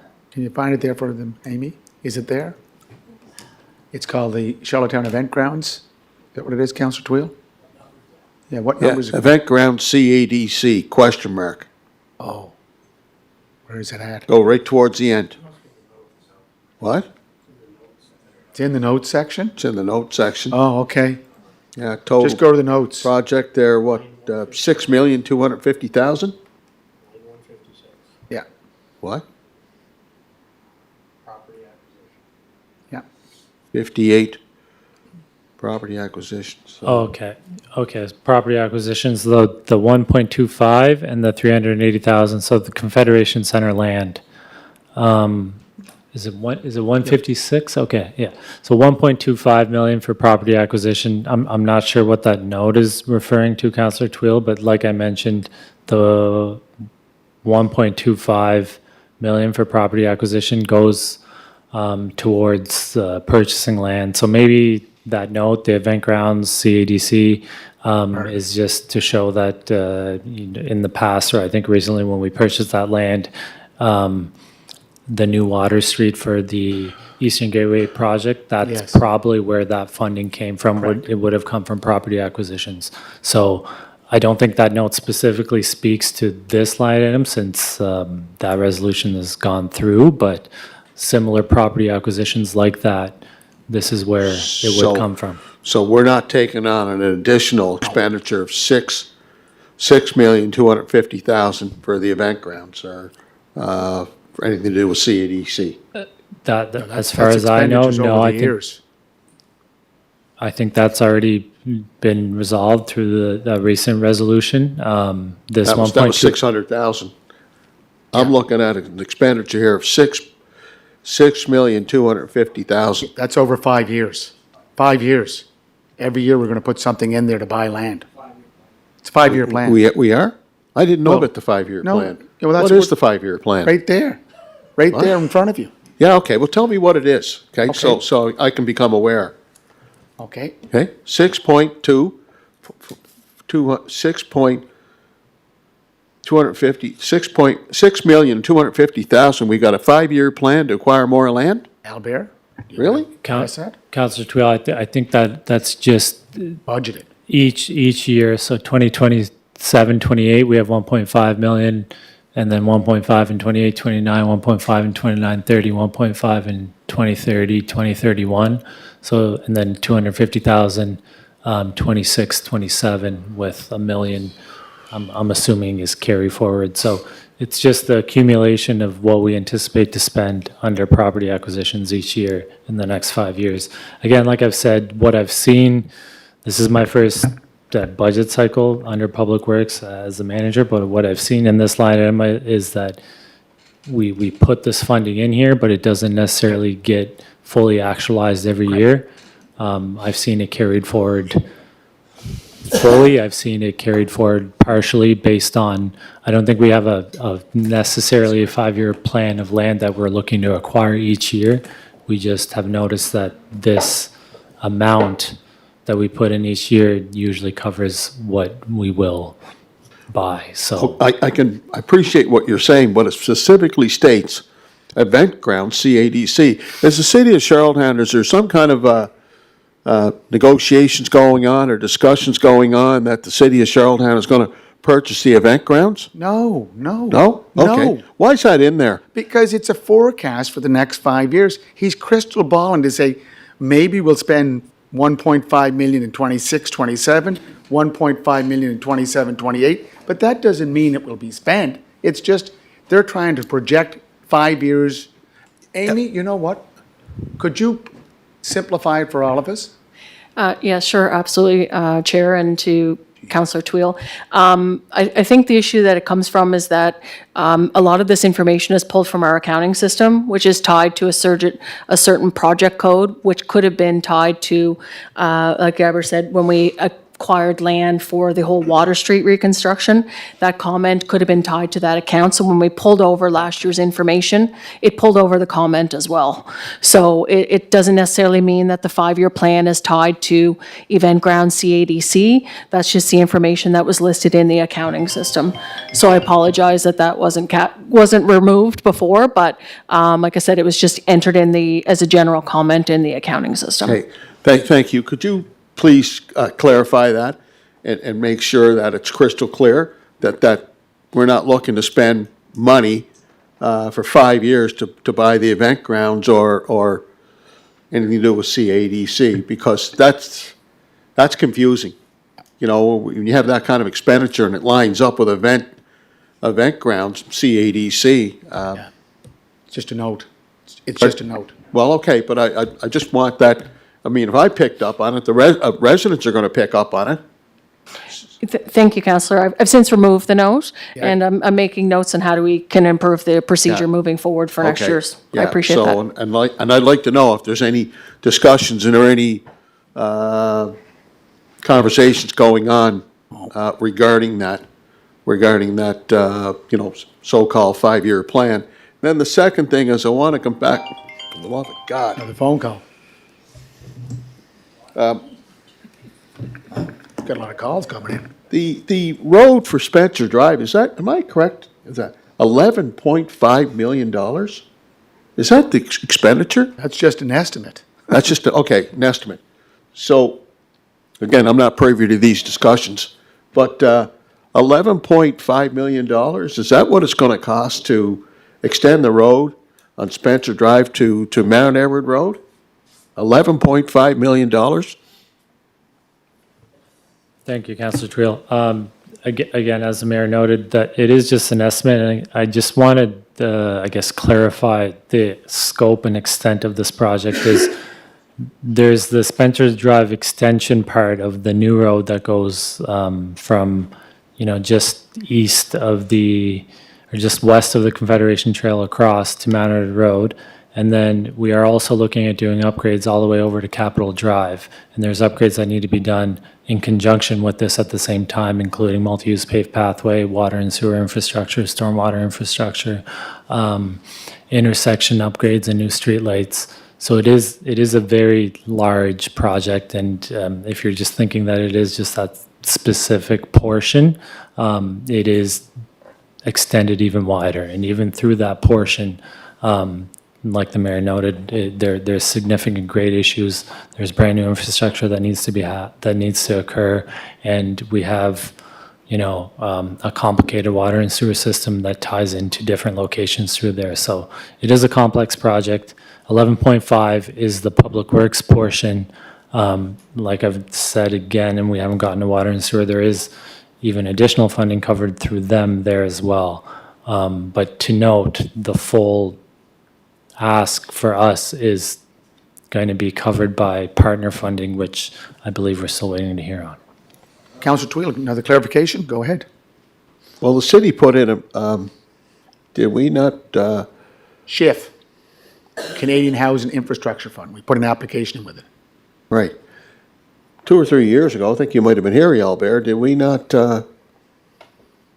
put in a brand-new road on Spencer Drive, which would, Canadian Tire on one side, and you got the theater on the other side? Did we not put that in about 3 We years did. ago? Yeah, Edgecombe.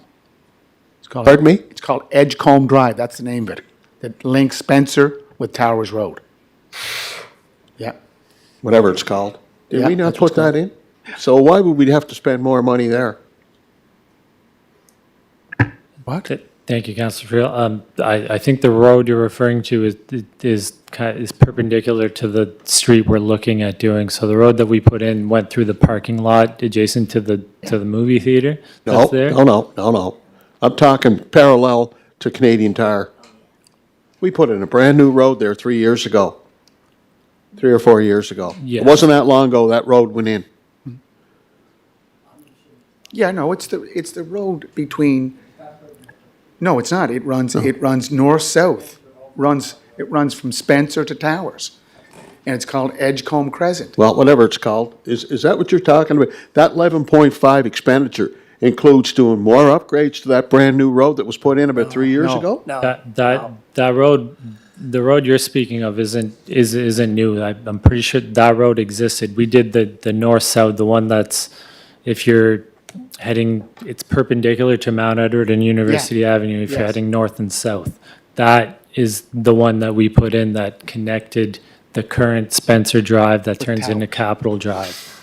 What we're looking to do and what Spencer Drive, this extension full project is where that road ended right now, where you have that turn, is that new road from Capitol Drive going, if you're heading towards Mount Edward Road, from the old Peter Pan intersection, you head past, Montana's and Pita Pit and all those locations on your left-hand side, Superstore on your right-hand side. You keep going, you get to the intersection where you turn right into Superstore, left into the mall, and then you keep going straight. You have another entrance on your left towards Canadian Tire. If you're speaking about that road, that isn't new. We didn't do that 3 years ago. When did we do it? Spencer. I'm not sure. 3 or 4 years ago, right? We may have resurfaced it recently. No, there was stormwater work done there too, stormwater management work that was done as well. As far as I know, that there isn't. There is still an open ditch on both sides of that street, so, but I could be mistaken. We can look into it. But just to go back, the Spencer Drive project goes from Capitol Drive, east and west, all the way to Mount Edward Road.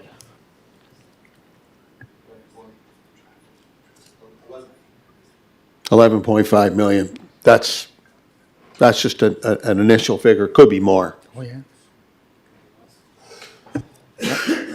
Councillor Bernard, did you want to say something? Again, I think it's important to note, and I know Councillor Beckett already said it, but that 11.5 million is partner funding for that project. Yeah. Could I just ask if we could go back to capital, but just before we do that, I did have under street lighting.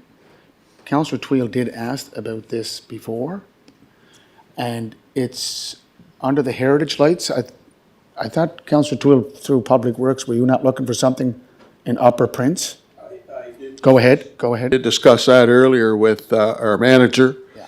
Today, we put that in as a proposed budget item, considering the historical significance of Upper Prince Street and Walton Drive.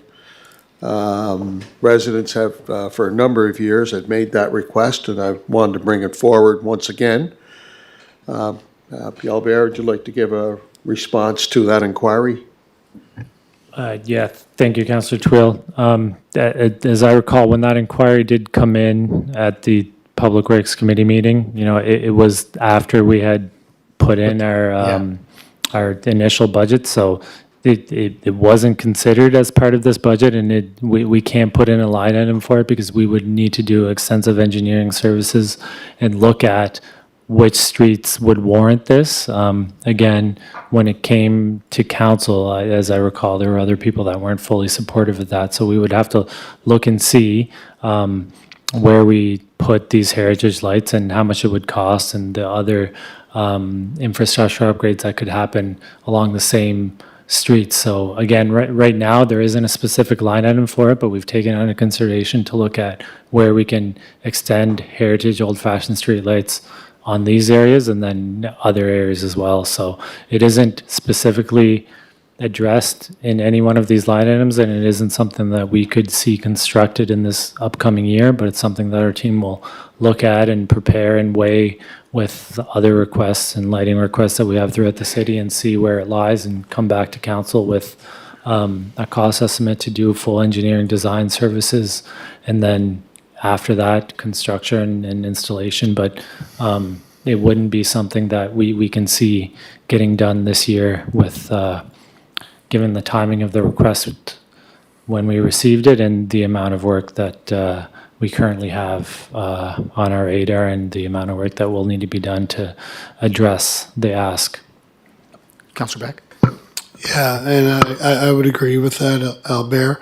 I think what's important about with something like that, I mean, even if I think we have to have an understanding of where we want to expand to first. Because when you go down the road, you can do studies, but studies cost money. Yeah. You're pretty extensive, and it's not an insignificant amount of money. So I think we would, before we venture down any discussion of where we're going to be expanding, I think we have to have a little bit of a understanding or a good sense of where's the best place to put them.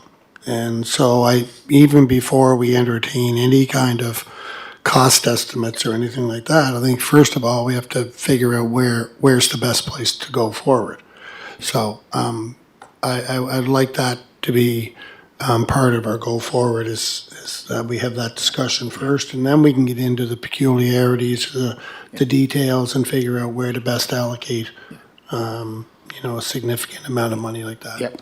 But when I was the councillor for Ward 3, Councillor Twill was there, Councillor Bernard.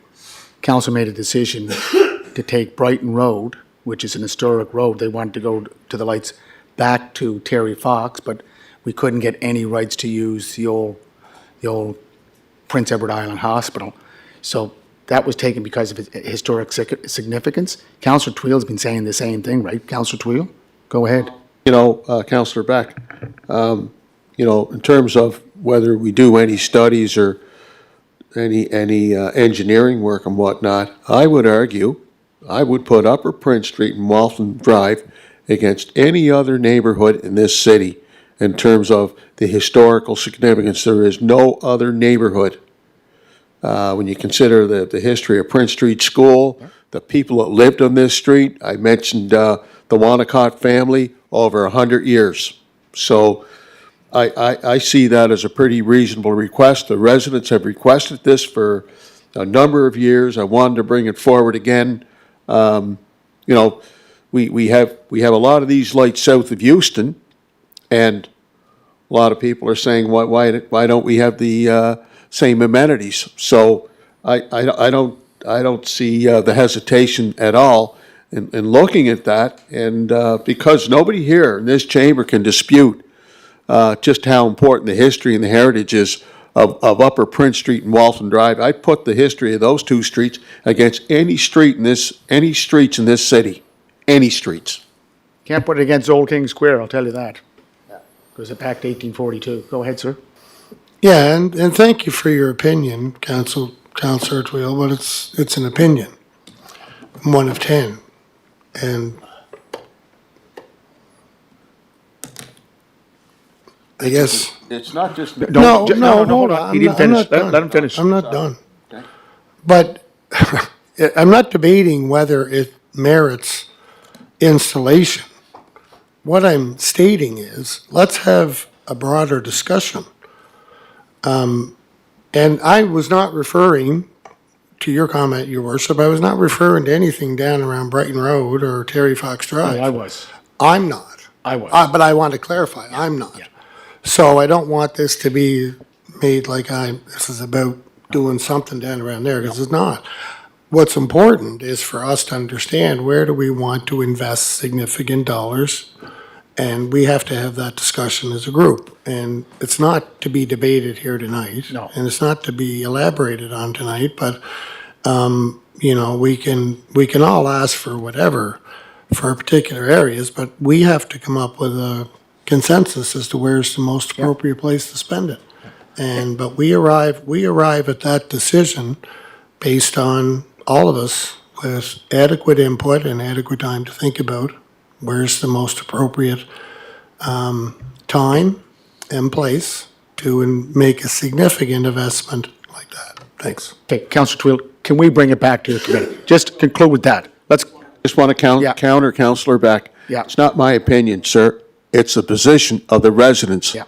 that have lived on Upper Prince Street and Walton Drive for several decades. So usually what happens in these situations is that the respective committee will look at a particular project, they will study it, bring forth a recommendation or rejection, whatever the case may be, to council, and then council will debate it and discuss it there. That's the format that we operate under. We've done that for a long, long time. So just wanted to bring that forward. It's not my opinion, it's the position of the residents that live on the historic Upper Prince Street and Walton Drive. we'll discuss the merits and the demerits, but what I need right now is an extension of time. Moved by Councillor Bernard, second by Councillor McKinnon. All in favor? Councillor Draw? In favor? In favor? Councillor McCabe? In favor. And listen, just before we go, street resurfacing, it's top of mind. I know you have $5.1 million, but as I said earlier, Albert, we have to identify subgrade work, because I've been down some streets, Sunset Drive, just to name one. It's a pretty bad street. Councillor Twill, I think, read a email from Hummingbird out there in Sandalwood subdivision. Like, we got some substructural issues that we have to deal with rather than just paving. So hopefully we can find, maybe if we have to change the budget, that might be somewhere we have to change down the road. Anyways, is that all right, sir? Or you want to? Yeah, I'd like to speak on that. Thank you, Mayor Brown. I think, what you said is correct. So we just to clarify, we have 5 million in the street resurfacing budget for this year, not 5.1. And then just also, I guess, to kind of speak on where the funding, it would be easy to say, let's increase this budget and do more street resurfacing, but the issue is larger than just going through and repaving streets, which is why we have a significant budget under our road and rehabilitation projects.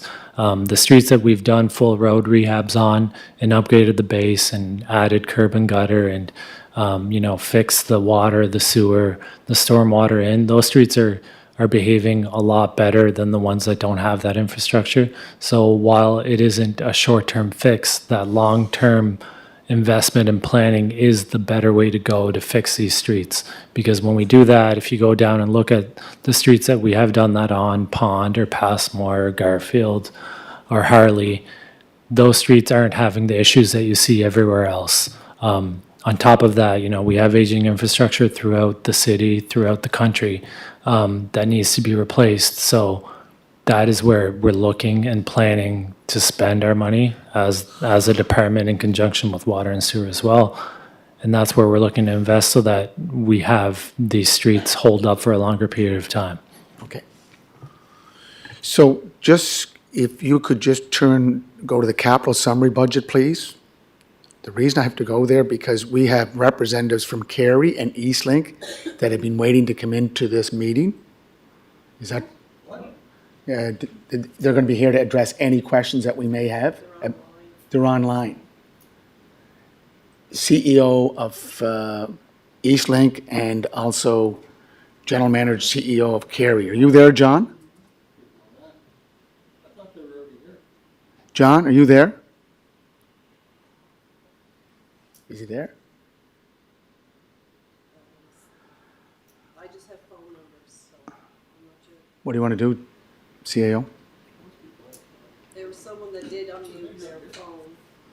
Okay. Someone else is online and they're just muted. I'm not sure if it's him. Hello? John? Hello? Alan, are you Yeah. there? Hello? Yes, Your Worship, I'm here. This is Alan Wood with Bell Alliance Center.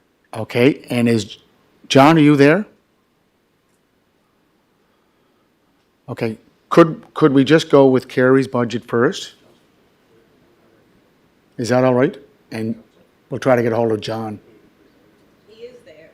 He is there? Okay.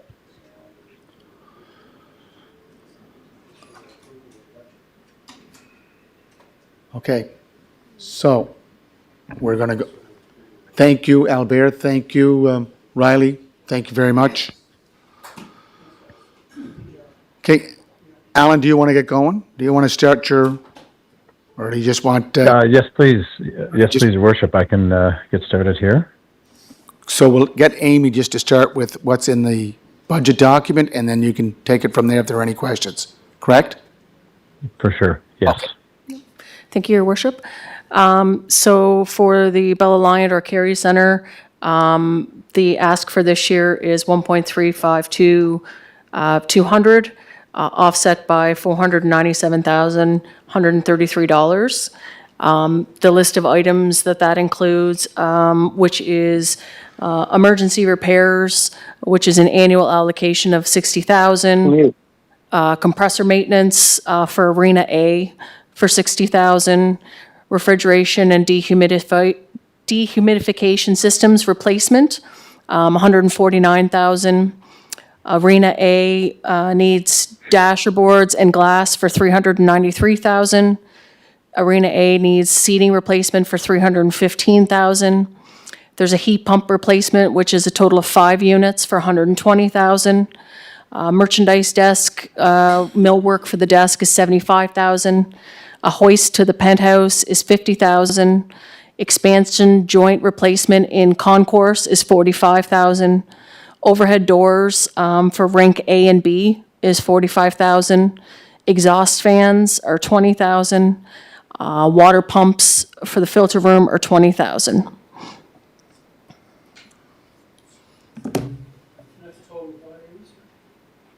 I'm sorry? Okay. And thank you. Yeah. No. Thank you very much for going over those line items. Is there any questions? So with those items that we have on there, we are receiving external funding. Oh, hello. Is everyone able to hear me? Yep, we can hear you, Alan. Keep going. Okay. Thank you. There is external funding through the 2023 Canada Games Legacy Fund of $270,000 that we have received for the Arena A dasher boards and glass project, and then our commercial tenant fund, which we receive from the tenants within the facility, goes against this as well. So our ask from the City of Charlottetown is just over $855,000 for these projects.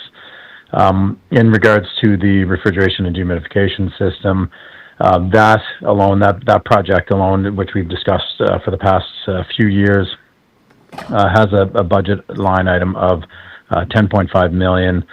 That was supposed to happen this upcoming spring, but unfortunately, just due to some issues with sourcing some of the major components, we've had to push that back to next spring.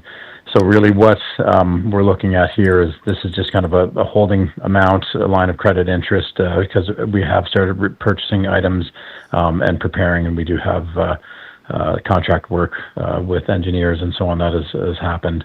And we will be building and compiling more purchases over this year, so we will be ready to go next spring. But with that, is there any questions on any of those jobs that we have proposed in our capital budget? Councillor Duran, Councillor McCabe? No, I'm good, thank you. I'm good too, thanks. Well, I think it's pretty good, Alan. It's a lower budget than last year, so I think that's why the reaction is. No, and that's fair. And really at any point in time, too, I'm always open. If any councillors have any questions, they can always reach out either directly to me or through our chair, Jim Cody. But it is fairly straightforward. This ask that we have, and we've discussed like I said over the past couple of years. Some of these major projects, and we are in the midst of a lot of projects happening out there. But we are very thankful for the support of the city council and you as well, Your Worship. Send the number to him. Okay. Thank you, Alan, and thanks for Thank you very much. all the work you do too. Thank you. Thank you. You guys have a great evening. John Abbott is trying to get into our meeting, so I think we're just going to have to go back to the water and wastewater budget. When he gets in, he gets in. Is that all right? Okay. Okay. Can you just go back to, and do we have Josh here? I don't think he was ever in.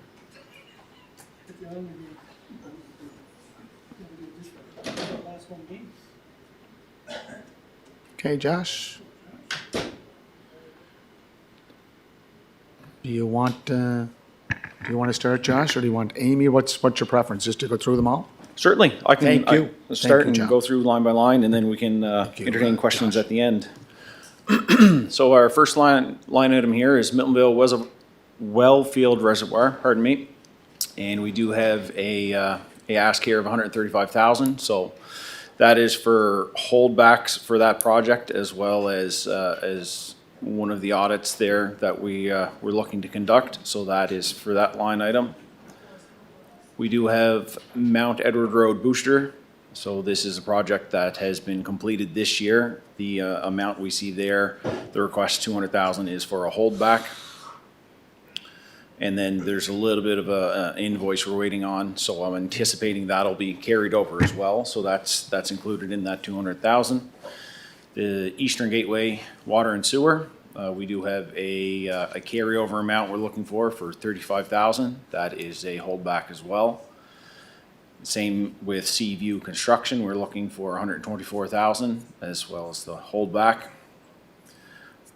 Tangible capital asset purchase, this year we're looking for 150,000. Next line item is control system upgrades, so that's at our wastewater treatment plant. We have a carryover amount of 60,000. That's what we're looking for in the next fiscal. Our residential metering, this is our proactive replacements of existing water meters. They do have about a 10-year battery, so we're looking to proactively replace those before they any kind of issues there. So there's 395,500 is the ask. The motor vehicles, we are looking to budget for 290,000. There's about a $75,000 carryover from this year. So that is proactive replacements again of the motor vehicles. We do have 3 trucks that have been flagged for replacement this fiscal, and that would include the purchase price and any upfit. Harley Street rehabilitation, that line item there is for a holdback, 154,302. The Charlottetown Pollution Control Plant upgrades resiliency. We do have $400,000 ask this year. Part of that is a carryover. We did make a purchase this year just due to manufacturing lead times. We were not able to expense the full amount. Other capital equipment, we have 740,000. That is at the treatment plant for any pertinent equipment that arises. So primarily that's our larger pumps, any kind of valving that needs to happen down there. We do have as well a $200,000 ask for water supply contingency. Again, that's any kind of emergency repairs we do. That's kind of a fail-safe for us.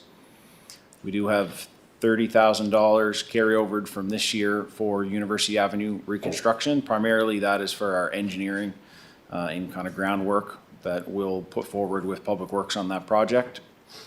We have well field protection, so that is primarily our lands acquisition in our well field areas. We did make one purchase this year, so we do have a carryover of $835,000. And then as well, we're looking to continue with that $1 million into the next fiscal. Malpex Station refurbishment, so this has been kind of an ongoing project for us. We do have $200,000 budgeted this year. We're looking to carry that over just due to capacity within the utility. This year we were unable to move forward on that, but we do have projects lined up next year.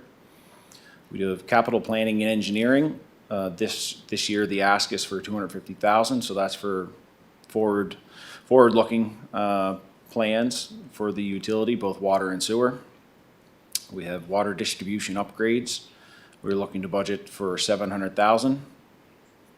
The collector sewer lift stations, we did have a couple projects that just got delayed this year due to equipment delays. So we did have budgeted $700,000. Next year we're looking to have the 1.2, and that is primarily projects that are already secured. So we do anticipate that that expense to come in spring, summer of this fiscal. CPC, so that's our pollution control plant contingency. We have a $200,000 ask there. Likewise with our water distribution. In the event that something drastic happens, we want to have that to make strategic replacements. The next line item there, Charlottetown Pollution Control Plant, that is a holdback for our primary Clarifier 3 project. We do anticipate having that tidied up this spring. Aeration tank rehabilitation, that project was delayed, or most of that project was delayed until the spring. We were able to secure the materials. Now we're just going through and doing the actual installation and maintenance of that cell in the spring as well. We are near the $800 or $1,000 level looking at aeration blowers. That's to increase our efficiency. The blowers that are there are near service life, so we're looking to proactively replace those. As well, we have a polymer and dewatering upgrades. That's at the plant. That is a carryover project from this year. Again, just due to capacity, we were unable to complete that. We do have the engineering work being completed, so we are asking for $400,000 next year.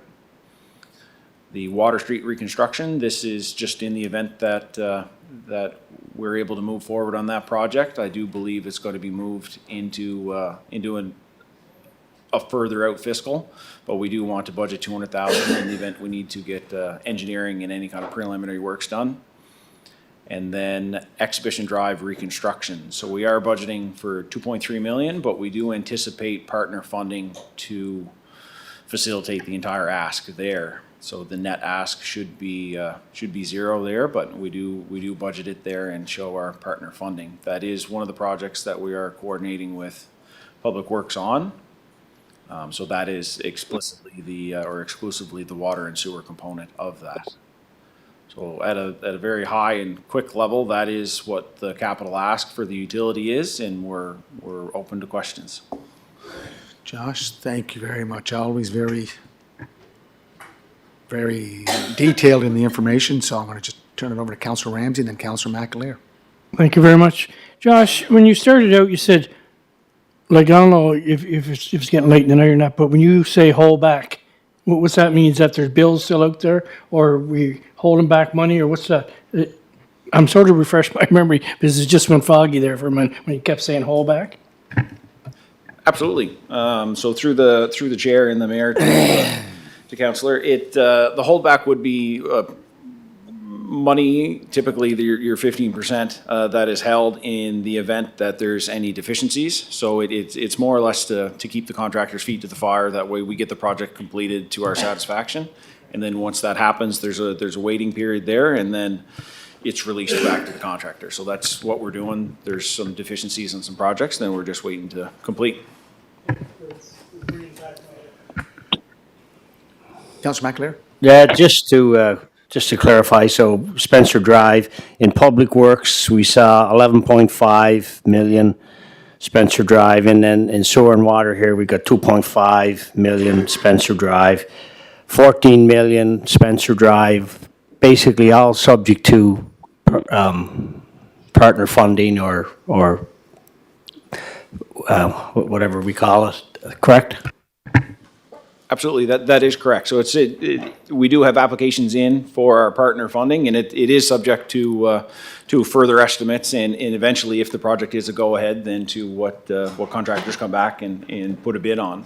So it is subject to partner funding, but it is anticipated that will be strongly funded. Both Public Works and Water and Wastewater. Yeah. Yeah, and there's a lot of applications in for it, I'm sure. Councillor Duran, any questions about water and wastewater? You're the chair. Yeah, no, well, thank you for reminding me. No, we don't have any questions. That's great. Councillor McCabe, good? I am, thank you. Good. Okay. We're just going back to capital summary, and John Abbott is online. John, are you there? I believe so. I yes, hope you so. are. It's your voice. It's not AI. Okay. Good. Hope not. Good. Yeah. No, it's me. Okay.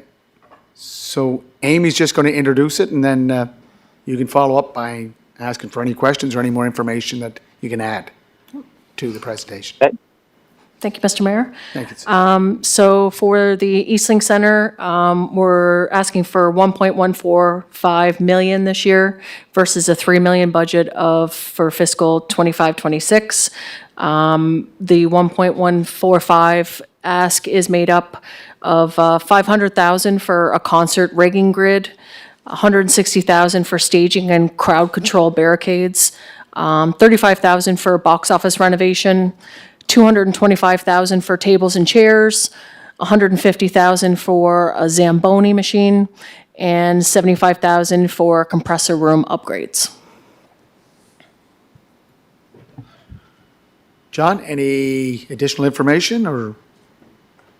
No, I think that explains everything that we're looking for. Thank you. Okay, some questions are coming. Councillor McTurnan, Councillor Beck. Yep. Thank you, Your Worship. John, thank you for coming this evening, and I hope you can hear me fine. Yep, I can. Thank John, you. I think I just heard there was money allocated for box office upgrades to the box office. Was that correct? Did I hear that? Yes, 35,000. Oh, okay, only 35. I wasn't quite sure. No, and again, I just was wondering, because there's obviously a bigger master plan that we've seen there for that particular location, and just wondering how much of that work would be unfolded as a result of a master plan unfolding in the future. Well, thank you, Councillor, for your question. I think that most of everything we're asking for is transferable, so it's more hardware, and that can be transferable to, hopefully a bigger plan in the future. Sorry, yeah, I just want to say thanks to John, yeah. Thank you, John, for clarifying that. Yeah, Amy or John, can you clarify again? What was the 500,000 for? It was the first item you mentioned. I didn't catch it. Yes, to the chair, through councillor. The 500,000 was for a concert rigging grid. Concert rigging grid. Okay. John, what does that mean exactly? Yeah. So right now, we're thank you, Councillor Beck. Right now, we are actively seeking events. One of the downfalls to the Eastlink Center is how we rig point all their equipment that they have to hang from the ceiling. So, excuse me, what we're looking for is some money to rectify that will not change in any future plan, i.e. renovation or whatever. We're not raising the roof. So the rigging points for these people that come in will save us a ton of money over the next few years. Okay, thank you. Okay, Councillor Kevin Ramsey. Thank you, John, for being online. Amy, did you bring up something about compression water or something? Was there a total there? To the chair, to Councillor Ramsey, there was a list for compressor room upgrade for 75,000. Okay. And John, maybe this is off the record or something. Is that, or maybe it's under operational. Is that what you and I discussed there about a month ago? Sorry, Councillor. Can you repeat that question? Sorry, Amy, I didn't hear your answer. For the water compression room there, I'm just wondering, was that the issue that was brought up to me that you and I discussed one night at the hockey game? Yes, that's the heating pumps that we want to bring forward that was approved last year in our Right. capital budget. And Exactly. we want to bring that forward. Okay, thank you very much for that, John. Those, just for council's information, Yes. those pumps have been ordered, but I couldn't get them in this budget, so. Right on. They'll be in 8 weeks, so. Yeah. Okay, thank you very much for that. Any other deals here, Councillor Ramsey? We talked about any other deals? Okay, Councillor McAleer. Yes, thank you, John. Just ran into a resident on the street today, and they asked me, in fact, no, they didn't ask me, they were just sharing with me. They said, yeah, I seen the drawings or the display of the new renovation or expansion, and anyway, I just asked them a couple more questions, and what I was understanding from it, is there a display or a mock-up of what the reno looks like in the lobby of that place somewhere, or I don't know if is that. Well, thank you for that, Councillor. Yes, in the public meeting we held in the last 6 or 8 months, Councillor Mattart can give me a real date. There are mock-ups, and they are right now in the memorabilia room on display, just to show what our plans are, what the facade would look like. Yeah, just where we're going down the road. Thank you.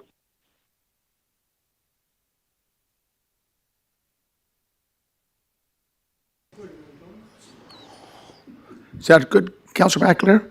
Good. Okay. You all right there, Councillor Drawn, Councillor McCabe? Yeah, we're good. Okay. John, thank you very much, and have a great evening. Thank you. Thank you. Thank you very much. Thank you. Okay, the big call is, Councillor McAleer, what do you want to do? Do you want to ask if we can get a resolution, or what's your call? Thank you, Mayor Brown. Just kind of, I don't know, my feeling is, or reading the room could be wrong. There's good debate and pretty thorough. It's pretty much line by line. Is there enough agreement, support in the room for a resolution to pass the capital budget? There's one prepared in anticipation that we would be, but that's what I'd like to propose. There's a resolution prepared. We ready to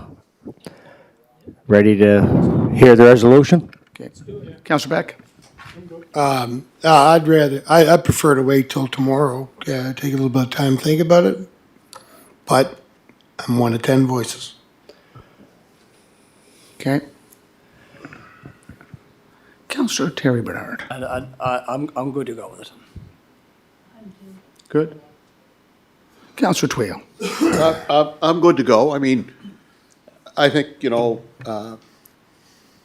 most of the budget I support. I mean, there's a couple of things in there that I'm suspect of, but I think from a capital budget perspective, I think a lot of work's gone into it. I like the fact that our managers were able to answer questions. They were very candid. A lot of good questions from the floor. I'm ready to move forward with the capital budget resolution.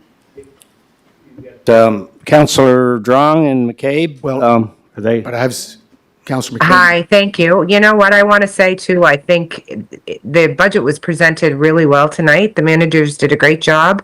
I'm okay, moving this forward to go to resolution as well. Councilor McKinnon, did you have your green light on? Okay, good. Councilor McTard. Thank you, Your Worship, and I concur with others. I feel we've went through in very thorough detail with lots of opportunity to ask questions. There's nothing for me that needs any more clarity, and I am happy to proceed with the budget this evening. Thank you. Okay, Councilor Ramsey's ready to move it. Are you, Councilor Ramsey? Your Worship, and I would certainly like to thank Amy for jumping on in the last 18th hour here. She must have had her hands full. Thank you very much. Thank you.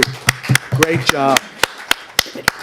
And I certainly like to thank all the managers, like they're very clear with their purpose and everything. And the Finance Committee, you did a great job. Thank you very much. Thank you very much. Thank you. Thank you. Okay. Councilor Drawn, you all ready to go? Yes, sir. Okay, let's read the resolution. Already have one. Straight ahead. Finance, Auditing, Tending, and Administration Resolution Number 1, moved by Councillor John McAleer and seconded by Deputy Mayor Lanny Yankoff. Let it be resolved that the 2026-2027 City of Charlottetown and Charlottetown Water and Sewer Corporation capital budgets be approved. That's another job. And that upon approval of the financial plan, staff be authorized to tender projects and the necessary long-term debt associated with the expenditures authorized in the 2026-2027 capital budgets for the City of Charlottetown and the Charlottetown Water and Sewer Corporation. Questions called.